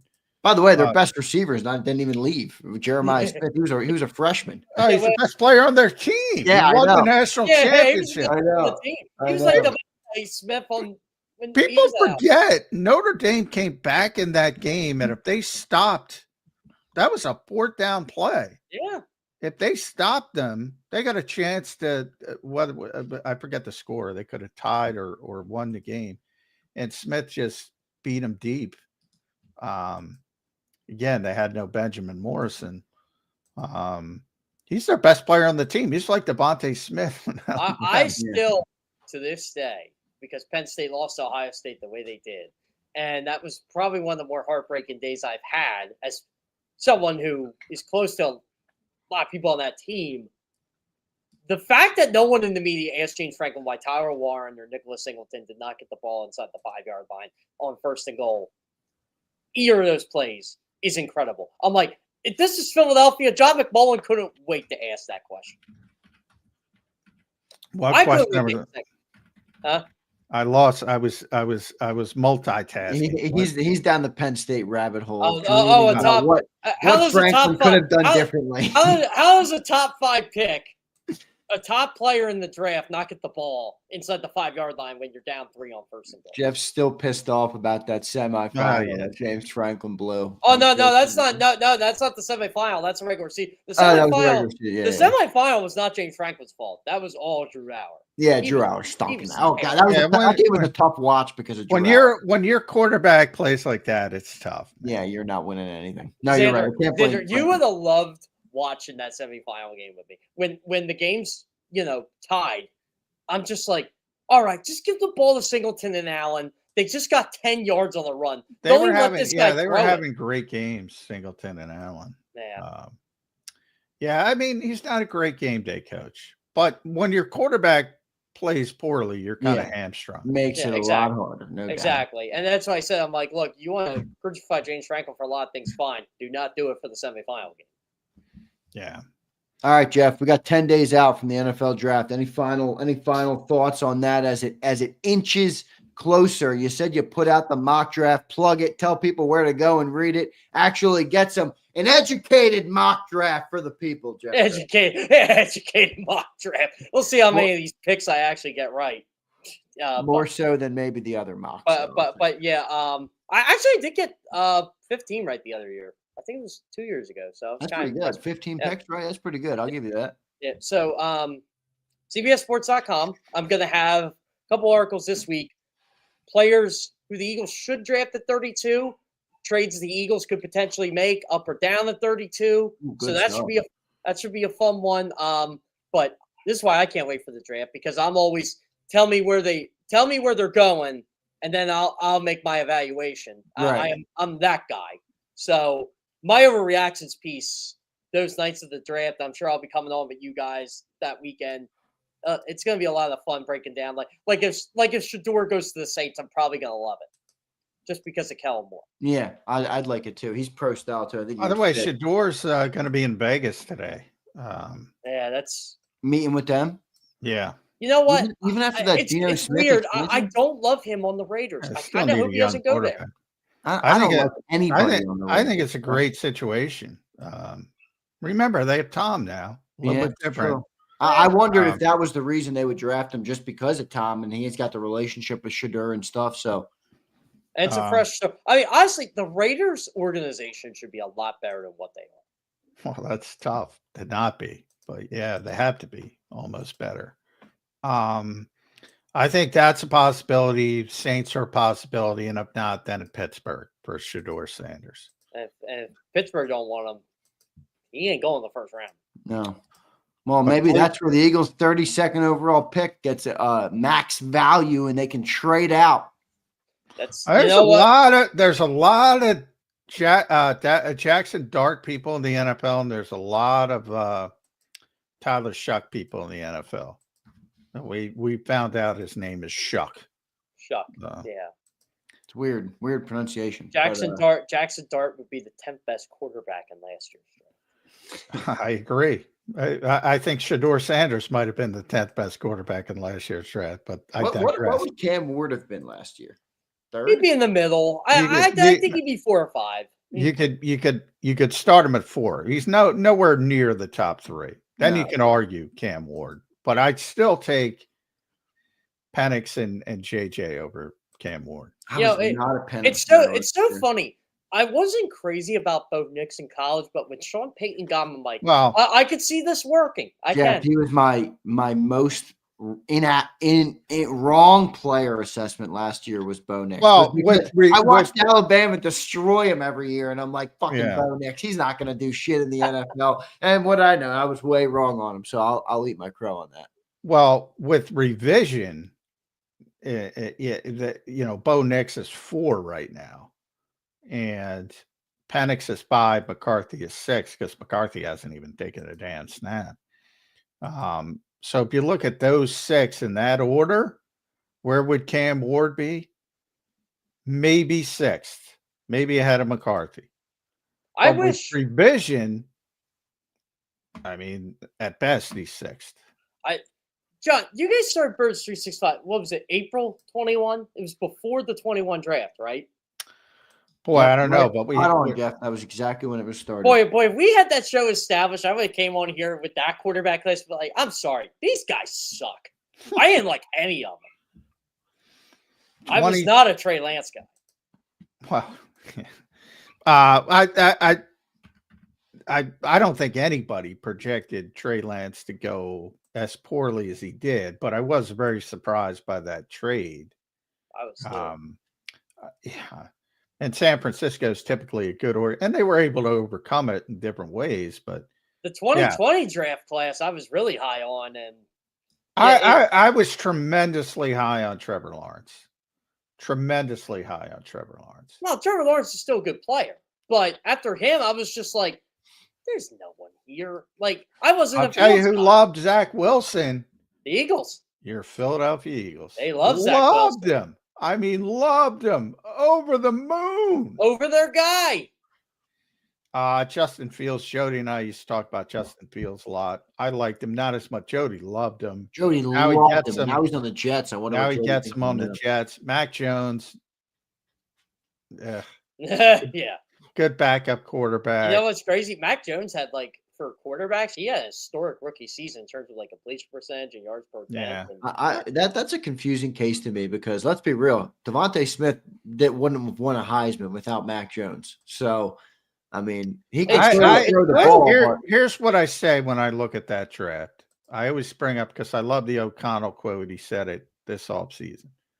Organizations fail quarterbacks more than quarterbacks fail organizations. That's how I feel about it. And the Patriots failed Mac Jones. I do think that. But to be fair, Mac Jones might have needed a perfect squad around him. Let's be real. That Alabama team. Well, let's look at his receivers. Smith, Judy, Ruggs. There's another one in there. Everybody, dude. No, that was the Waddle. He had Waddle. Remember? Yeah, that's right. Waddle was the one I'm forgetting. Got hurt that year, so Devontae kind of took over at the end of the day. And then they won the national championship. Devontae had 260 yards in the first half. I mean, that was a crazy year. I'll tell you what, no one wrote, and Devontae Smith already was on the map, but no one raised their draft stock that year more than him, I think, that year. And yeah, what did he go, 15, Mac Jones? He go 15 overall? 15 overall. To the Patriots, yeah. 15 overall. But, do you just remember watching that national championship game, though, with Devontae Smith? You're just like, oh, my God. This guy's going to have 500 yards receiving. I can't stop him. Yeah. That was a good draft if you look at it overall. Yeah. Jamar Chase, Jalen Waddle, Penei Sewell, J.C. Horn, Patrick Surtain. Great draft. Penei Sewell might be the best player. Micah Parsons was in that draft. Yeah, Micah was in that draft. Rashawn Slater's a very good player. Who did take at 11 in that draft? Who was 11? Yeah, anybody remember who the Giants picked? Justin Fields. They traded down. They traded down for Tony. Kadarius Toney. That was a great draft. Remember the Eagles jumped the Giants to get Smith. Yep. Eagles traded with the Cowboys. The Cowboys took part. That was a great draft. See, this is why me and John have been saying this draft stinks, because we've had some amazing drafts in Philly the last couple of years. I mean, a lot of good moves. Even if you go down to the bottom of that draft, you had Jalen Phillips to Miami, who's a great player. You had Christian Darrisaw to Minnesota, who's a great player. That was coming off the COVID year too, the weird COVID year of 2020, and you knew there were good players in that draft. Yeah, that was a very good draft. You know, it's funny. Jody Mack always likes to give me a pat on the back about the 2020 draft, and I don't consider myself a quarterback expert by any means, but I'm like, hey, Jody, I love Joe Burrow, I love Justin Herbert, I love Tua, I love Jalen Hurts, and I even like Jordan Love. And Joey's like, man, you nailed it, you nailed it. I'm like, why you nail it? I said Tua was the best out of all of them. Yeah. Well, I'm like, I didn't nail it, but I do. If you go back to the 2020 draft, was it 2020? Yeah, 2020. So Burrow's number one. Obviously, that's good. Oh yeah. Chase Young's number two. He's had a tremendous rookie year. I remember people saying he's better than the Bosa's and all that. Not the case. No, I wasn't. Jeff Okuda was number 3. Yeah, Talk about a bad pick. That was a bad pick. Where was I don't even know where he's at right now. He was in Atlanta last. Lions, yeah. Yeah. Lions. Jeff Andrew Thomas was number 4, which is a great pick. Good player. Only offensive lineman that's ever worked Hey, look, Delman got a pick right. Tua was number 5. Justin was number 6. Derek Brown, good player, number 7. Yep. Isaiah Simmons never lived up to the height because nobody could figure out where to play him. C.J. Henderson, no good. Jedrick Wills, pretty good player. Becton, Ruggs would have been a good player if he wasn't an idiot. Jedrick Wills is part of one of my BG stories. I wonder if Ruggs is going to get back in the league. I think he gets out on parole in a year. No, he's out. No, he's gone. Man, he'll be out when he's still be young enough. But it's a really, can he be out? That yeah, I think so. By the way, everybody remember somebody will give him a shot. I mean, well, that's what I'm saying. I'm not trying to advocate for the guy or anything. No, somebody. I would wonder if he would look at him and say, "Oh my God, what the best kid here is still getting shots." That's what I mean. But that's what I mean. You guys both just shot it down. Is it more likely? Well, I was shooting it down from the perspective of him getting out. Not, he'd only be 26 or 27. I can't imagine they'd let him out, but what do I know? Things are so weird. I find it hard to believe that. It says he's up for parole in August of 26. Well, if he gets out, I mean, up for parole doesn't necessarily mean it's likely. Right. But, I think somebody will talk themselves into it if he gets out. But my thought process on that is I find it hard to believe he's getting out. I agree. That was a terrible story, but yeah. Maybe I'm a weirdo because I know other people look at me like some kind of monster, but when I hear the dog died as well, I just lose it because I love dogs so much. But yeah, John, I had a little dog tragedy this weekend, as you well know. Oh no, what happened, Jeff? Oh our oldest dog in the family, he was 13. We had to put him to sleep Friday. Now keep this in mind. This is how crazy and how shitty cancer is. He may have had it last Monday. He had spleen cancer, right? But they said it developed in him so quick that 2 weeks ago he was fine, like completely fine. And it was like he basically developed it last week, and the spleen, like he was bleeding internally from, like he was moving around. He went for like a 2-mile walk on Thursday. Friday, you couldn't move him out of the bed. He only jumped out of the bed to see my dad. That was it. And I'm like, that's like, it just hit. Like it's just a big tidal wave just hit. It was crazy. My dog died last Monday, Jeff, and I was not ready for what that was going to do to me. That thing rocked me. And it was surprised. I did not expect my dog was going to die in the next 2 years, let alone that week. So that was crazy. Oh, I lost my first dog. First dog that was my own. She was 6 to cancer, and that just hit too. So no, it's tough, man. It sucks. Like, I got a puppy now. It's awesome, but you always prepare for that moment. And like Barney was 13. I'm like, you were ready for it, but you didn't want it to happen. Yeah, no, I hear you, man. I hear you. I'm sorry. But it's just the way it happened. Like it just boom. It's like it's devastating. It really is. People, I don't think people understand it until you experience it. You know, it was so weird, Xander. Like I was, I knew he wasn't feeling right. I tried giving him meat when I came over. He wasn't taking it. I'm like, I'm a little concerned. I already could tell he was losing a little bit of weight earlier in the week when I visited him and petted him and stuff. But like, I went to the Sixers game with my buddy on Friday. My sister calls me up when I get in the car to go home. And I figured it was more of the weather was bad. Like, she's like, you got to come to, we're going to perform. I'm like, what? Yeah. And like, she's like, tell me the story. I'm like, oh, Jesus. And like, it just sucked. Yeah, no, it does. There's no doubt about it. It stinks, but I handle I handle death as like a part of life, that type of thing. But man, like sometimes like you just gotta go in the corner. It's depressing. Yeah. And by the way, I meant to get to that with you, but the only thing more depressing might be the Philadelphia 76ers. So thankfully that season is over. Thank the Lord.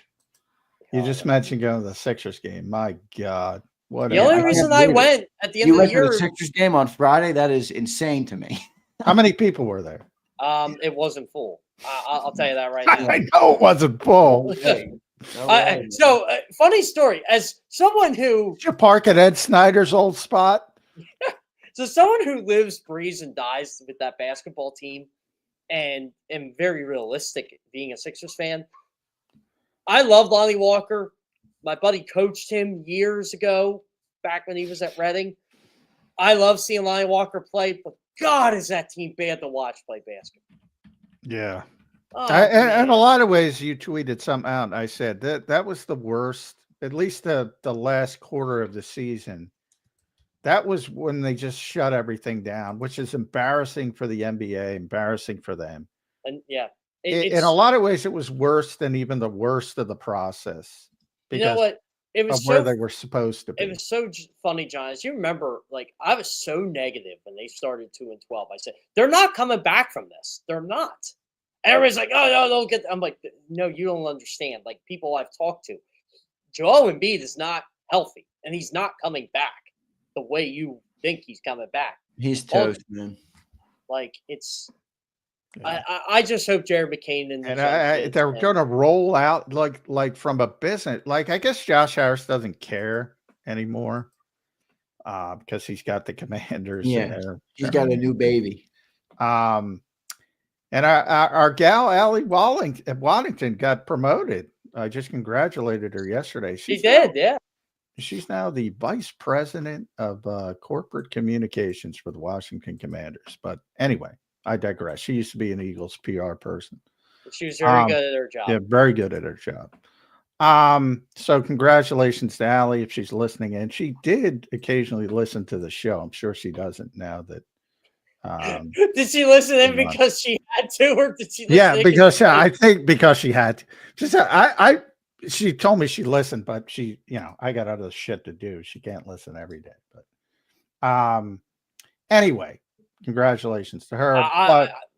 I'm told by multiple PR people for multiple teams that they listen to him a lot more than you think. Yeah, well, oh, I know because I get the text messages. But from the standpoint of Josh Harris and the Sixers, I'm like, how can you roll back Daryl Morey and Nick Nurse? I mean, that's the plan. Like, how are you going to sell tickets? And you know what's crazy? I'm a big Nick Nurse guy. I would have no. I don't think Nurse is the problem at all. I'd have no problem with Nick. I think you can get by with Nick Nurse another year. I got a big problem with Daryl Morey. Oh, and you know what's crazy? Like I like Daryl Morey the person. I just don't think he should be the GM.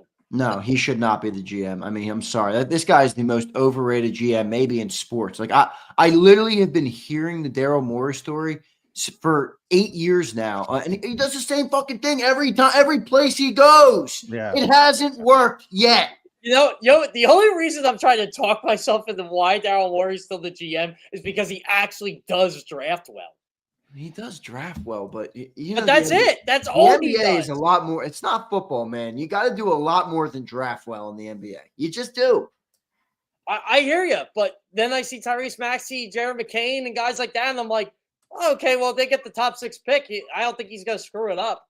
Well, I don't. I'm not. Unlike that wrong on idiot but- before him and the idiots before. Oh my God, I still can't get over the fact that I would have called the Celtics bluff and took Tatum number 1. I wouldn't have cared.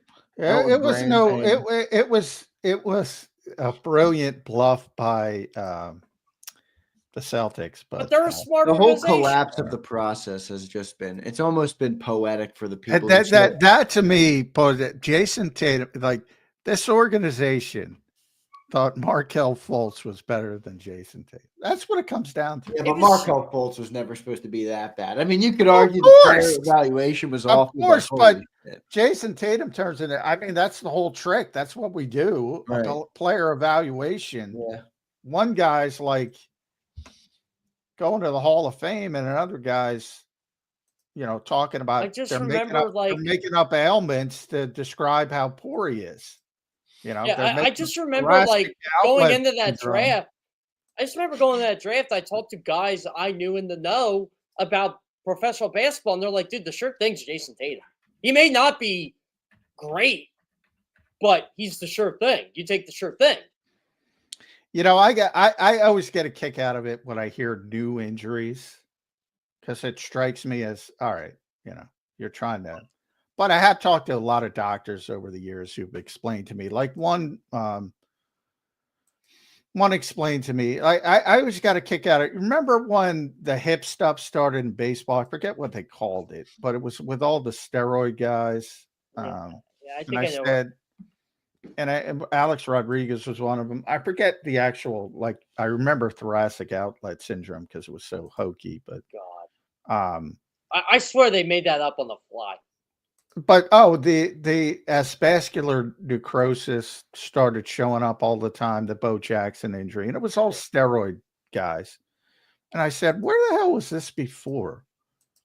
And somebody from the New York Hospital for Special Surgery said, well, it's always been there. We just diagnose it better. So, I mean, they aren't making shit up. I say that in jest, but when you hear through thoracic outlet syndrome, I mean, my God, what is going on? You know what? I still haven't forgiven this franchise. As someone who covered Mikal Bridges in high school and someone who knows him, I have still not forgiven them for trading him on draft night. That was a stupid trade. I have not forgiven this franchise for it. And I'm the idiot because I'm the guy who gives them my money and season tickets, but I like basketball. So, but Jeff, who's going to win the NBA Finals? The playoffs are set to kick off. Oh man, yeah, this week. I'm gonna. Yeah, I'll tell you what. I'll tell you who I'm rooting for. Who are you rooting for? OKC. Yeah, I am too. I'm rooting for OKC. But I think Boston's going to win. I'm the same way. I'll tell you who the most overrated team is in basketball, and I'll say this as a fan of a lot of players on that team. The New York Knicks are the most overrated team I've ever seen. They don't beat anybody any good, but they are the new Sixers. What do you think the Lakers are going to do this year? I'm so intrigued by the Luka LeBron thing. I really am. I think they're a lot better than what people say they are. Luka owns OKC. Yes, so I could see them upsetting Oklahoma City, but I don't think they can win the whole thing. They got a tough first round. They got to play the Timberwolves in the first round. That's not a bad team. By the way, how about the West? Just from 4 to 8 was everybody had to say the Nuggets fired a good coach. Yeah, that was weird. That was really weird. That whole situation with them was weird. They're not a bad team. They're a good team. They're a great team. That's just the players not listening to the coach anymore. That's what that is. By the way, I did have to laugh when Nikola Jokic goes, well, we need to improve on defense. I'm like, pot calling kettle, you know what? Come on, dude. You don't play any defense. You stay at the top of the paint and just inflate your stats. You're a Hall of Famer, great player, but you can't play defense, and everybody knows it. Are either of you two buying any of the conspiracy theories about the Lakers? Yes or no? Which one? What are the conspiracies? Yeah, there's I don't know. Just that they're I mean, I don't know. The Dallas Mavericks trade one of the best 25, 26-year-old players. I in have all a of conspiracy. I do have a conspiracy theory about the Lakers in the middle of the year for no reason. The guy went to the finals last year. I have a conspiration theory about the league. This is my conspiracy theory. This league cannot have the Boston Celtics and Los Angeles Lakers suck. They suck for years. Well, the Celtics sucked for years. But the Lakers didn't. They can't both suck. That's what my philosophy is. Nah, I'm not. I mean, the Lakers are just a good organization. Well, they are. I mean, Dallas. Yeah, that was a dumb trade, but they did get Anthony Davis, right? Yeah, they did. I mean, they didn't get him for a pile of peanuts. By the way, here's a fun. Davis is not Luka fucking Doncic. No, I didn't say was. It's a bad trade, but fun Sixers fact about that trade. There was a player on the Sixers roster at the end of the season that was involved in that trade. Who was it? Jalen Hood-Safina. Okay. Yeah. Well, that is a pile of peanuts. Did you tell him a basketball sicko that I know that?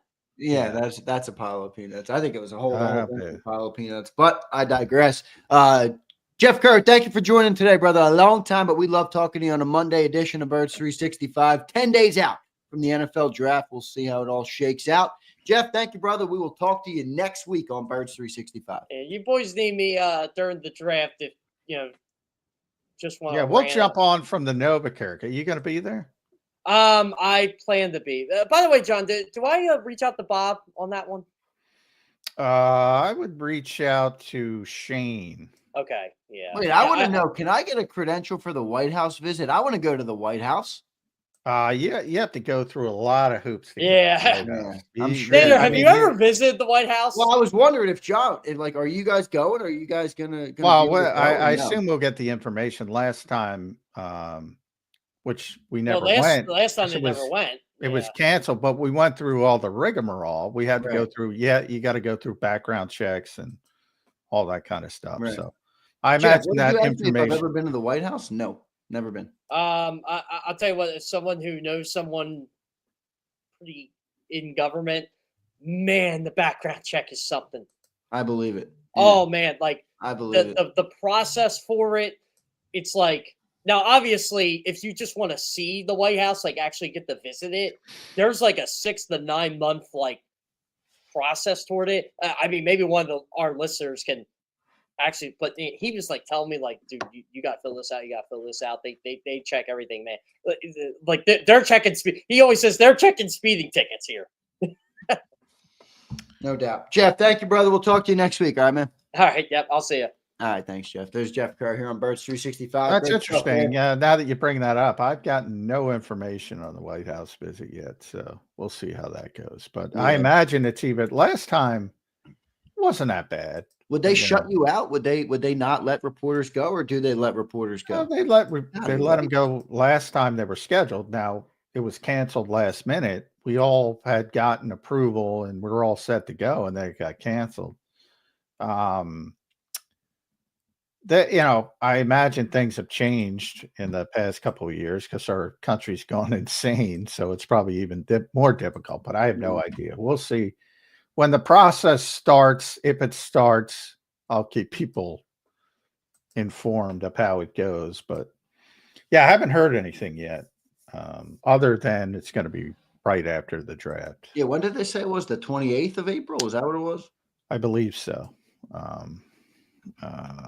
So it's right after. Last time it was in June, which it made more sense to me. But this time it's going to be right after the draft. And we'll see. Yeah, I wonder if that's the Eagles pushing or that's the White House pushing, because the Dodgers didn't go until the new season started, for crying out loud. That was a little interesting that they went then, but yeah, April 28th is when it's in. That's a Tuesday. So Tuesday. That's a special day. That's my beautiful mother's birthday, April 28th. So I'll be thinking of her on that day. Good stuff, Johnny Mac. Couple minutes left on the show today, 10 days out from the NFL draft. Tomorrow we're going to jump into your previews. You've started to preview the position groups in the NFL draft for the Eagles. So we will start to run through some of those and plug some of your Sports Illustrated articles. So we'll do that tomorrow. But your final thoughts here on this Monday edition of Birds 365. Yeah, a little bit of we're starting it off. We're almost to draft week. We'll probably get some clarity on the final visits this week as the Eagles, I believe they can go up to the end of this week. It might be Wednesday or Thursday, but so all the top 30 visits should wrap up. Shedeur Sanders, as I mentioned, is in Vegas today. I think Abdul Carter's meeting with the Patriots today. So those things should wrap up. Carter's only met with the top 4 teams, I believe, so he knows where he's going. And yeah, we're getting closer, and it's going to be tricky this draft, because I think you're going to see a lot when you look at everybody's mock drafts. It's going to be a lot of uncertainty, going to be a lot of different places. One guy going 15 in one draft, going 32 in another draft. Walter Nolan's a perfect example of that. Right. He has literally been all over the place on mock drafts. Exactly. Because he's got a lot of talent. Yeah. But obviously, there's been a lot of those guys, man. There's been a lot of those guys. Like Jihad Campbell's another guy. I see him mocked all over. Top 10. Top 10. Yeah. I've seen him. I'm glad you brought up Jihad Campbell. I've seen scouts say, "Oh, he's got great instincts as a linebacker," and I've seen scouts say he's got no instincts whatsoever at linebacker, and he's a pass rusher. It's like, what are we doing? Right? How do 2 scouts look at a player and get complete opposite grade? Or I mean, when it comes to instincts, like that's like not something that should be in debate. Right? Super subjective. It's like you got instincts or you don't have instincts. I agree. Yeah, no, it's interesting, man. There's a lot of those players in this draft, so it's going to be very, very. I'm curious to see how it all shakes out. But good stuff, Johnny Mac. Your final. We already gave your final thoughts, brother. Good show here on a Monday. And we'll be back tomorrow for a Tuesday edition of Birds 365. Right, brother? All right. Thanks, all. All right. Thanks, Johnny Mac. There's Johnny Mac, John McMullen, the #1 Eagles beat reporter in town, joining us here on Birds 365. I got a busy morning today, so I won't be doing any giveaways or anything. Just wanted to say what up to the great people of JAKIB Nation here on Zander Time. I got to run, though. I got a meeting coming up at 11. And I got to get ready for that sucker and then some work to do as well. But good to see everybody in here on a Monday. What's up, Mark? What's up, Abe? What's up, Joe Whip? Good to see all of you guys. Tim M says that's a good fitting hat on you, Z. Thank you, Tim. I appreciate that. My brother was at the Masters, man, on Friday. He got invited. He's a big shot. I mean, I ain't getting invited to the Masters. It's like it's a real club. What do they call those exclusive clubs to go to the Masters? Yeah, you got to be one of them guys to get in. But my brother was invited, and my brother obviously is a great guy, and walked into the shop, thought of me, picked me up a Masters hat and a Masters polo. All right, and a Masters polo. So I do like this hat. I said, I got to rock it tomorrow. I was pumped for Rory McIlroy to get the Grand Slam. I'm not the biggest Rory McIlroy fan in the world, but I was super pumped to see him get the Grand Slam. I mean, that's pretty cool. Only 6 golfers in history have done that. So that's pretty dope. Pretty dope the way it all happened yesterday, too. I saw somebody talking about the putt on 18 before the overtime, obviously, when he birdied on the overtime hole. But I couldn't help but chuckle a little bit. Like, Rory, you pushed it. Also, who watched that? Did anybody watch the Masters? Who watched the Masters yesterday? It looked like he rushed that putt so bad. Like, Joe Whip, you're a big golf guy. I was watching that putt on 18, and he walks up, man, and I'm like, he's rushing it. Slow down. Like, where is the caddy? I'm like, caddy, tell him, slow down. He had a 5-footer to win the Masters, and he pushed it. Now, he obviously won in the playoffs, so it all worked out, but I just thought the caddy, I thought somebody needed to get, he was clearly worked up. You could see him eating, he was eating because he had the wait time. There was, the two groups before him were both stalled on 18. He had wait time. He's pounding the peanut bar, whatever the hell it was. I'm like, Rory, take a deep breath. Slow down, brother. Slow down. But he rushed that putt. And then ultimately it worked out for him, and he won the Masters. And I thought it worked out in a great way, because it's kind of an embodiment of, his career a little bit. He struggles on those Sundays and Masters, obviously has the famous collapse from way back in the day where he had the 4-stroke lead. So, but I was pumped he won, man. I was. And I'm not, like I said, I'm not the biggest Rory McIlroy fan, but I was super happy to see him win. I thought he deserved it, for sure. I thought he deserved it. Abe says, how long was it broadcast for? The network coverage yesterday, I want to say, started at 2. I don't know. I watched it all day. And then it went till, I want to say it went late, man. It went till probably 7:30 last night. 7:30. But it was a great event. It was a really good event. I've always loved the Masters. It's always been one of my favorite sporting events. So I was locked in on that. Yeah, we watched that sucker. It was really good. Wilfredo says, I need to order that JAKIB sweater. Thank you, bro. This is a nice, I like the white one. It's on JAKIBsports.com if you want to grab it. So I think this is the one with, bleach green on the back there. So good stuff. Chris Albright, what's up, brother? Hope you're doing well. Chuck Hutton, my boy Chuck. Brandon Howard. B. Howe, appreciate you, brother. D. Hughes, good to see all you guys in here. Looks like a birds themed master hat. Yeah, dude, the Masters green color is just a dope color. It really is. I mean, they didn't have a lot of these hats in this color, my brother said, but he knew this was a style of hat that I like. This is, someone said it fits well on me. These styles have always been my style, one of my styles. So good stuff. Elaine, good morning. John Secunda, good morning, brother. Hope you're doing well. Looked great on Paramount Plus. Oh, the Masters, is that where you were watching on? Yeah, I was watching on CBS, just on the regular television. Joe Webb says, Xander, go to the Truist at Philly Cricket. Is that the Philly Cricket Club? When is that, Joe? When is that? I would go to that. I'm not, Joe, I've never been to a professional golf outing. I've never been. $109 hat. Nah, this was $32, my brother said. The tag. Look. Here's the tag. I just took it off. Here's the Masters tag. $32. $32. It says, yeah, Masters green hat. Or is that the T? I don't know. My brother balled out in the shop. $32 though. But it might be reselling for $109, bro. That's probably what's happening. It's reselling. All right. I didn't spend $109 on it though. I didn't spend anything on it. My brother got it me as a gift. Shout out to him.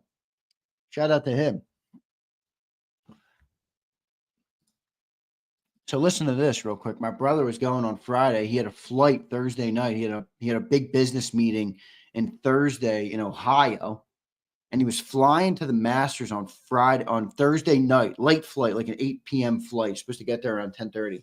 The flight gets delayed till 2:30 in the morning. He lands in whatever the airport is around there. I think you still have to drive, obviously, to Augusta. He lands there at like 3 a.m. He gets there. His bag doesn't get off the plane. He's the only bag that didn't get off the plane. So they lost his luggage. The only guy on the flight into Augusta. So he had to do the entire stay at the Masters with none of his luggage. He didn't have his binoculars, all the stuff that you want. He didn't have his own clothes. I was like, bro, that must have been brutal. But it is what it is. He was happy to be there, no doubt. He was happy to be there. But yeah, a little bit brutal. Doing good, Z. Just at work. Nice, Chris. Hanging in there, brother. Hope you're doing well. Hope you're it's Holy Week, everybody, for all my Catholics, Christians out there. Obviously, a big week in our faith. Holy Week this week. Easter's coming up. Hope everybody had a great Palm Sunday. I told you guys I was going to make the Palm Sunday cross. I was upset this year, though, because my sister made this. I didn't make this one. My sister made this. So shout out to her for making these. But I just never got around to it. But she made it. But I was upset. The palm yesterday at the church was not in good shape. It was like you can hear it. It was almost like stale, or something. So not as good, but it's still. Anyway, we got the cross made, so I'll put that in my truck and keep that in there for the next year. All right, I always keep it in there for a year. So I'm with you. I don't trust the airport people either. I use the bags with the little locks on them, but the TSA they have the thing, so they can get in anything. Xander, does your brother do karate as well? Do I look like I do karate, Wilfredo? What are you, nuts? No, my brother doesn't do karate. He actually does. He actually likes what's that called? Is it Brazilian Jiu-Jitsu? I think he does, and Muay Thai. Yeah, he likes that stuff. But I never done it. Brittle like gunners.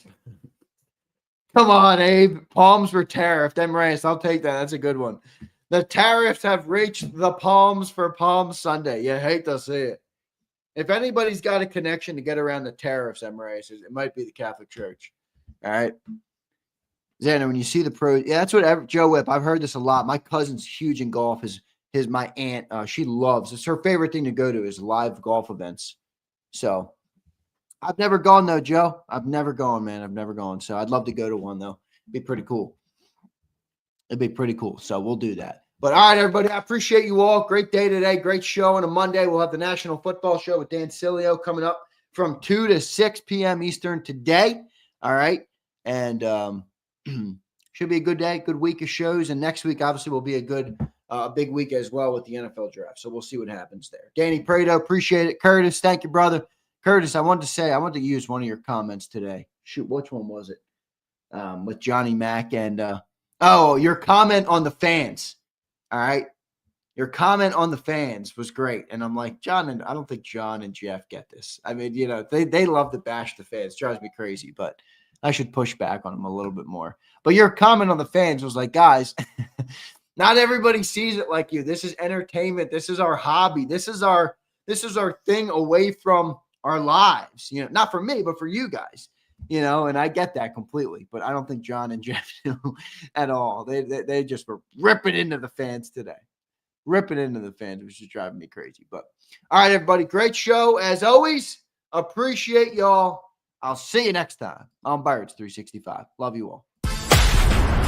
You've been listening to Birds 365, the destination for the passionate Eagles football fan who bleeds green. If it's Eagles football, we're talking about it. Debate inside the locker room and guests that are some of the greatest football minds from around the region. We hope you enjoyed the show. We know we had a blast. Make sure to like, comment, and subscribe, and we'll be back soon.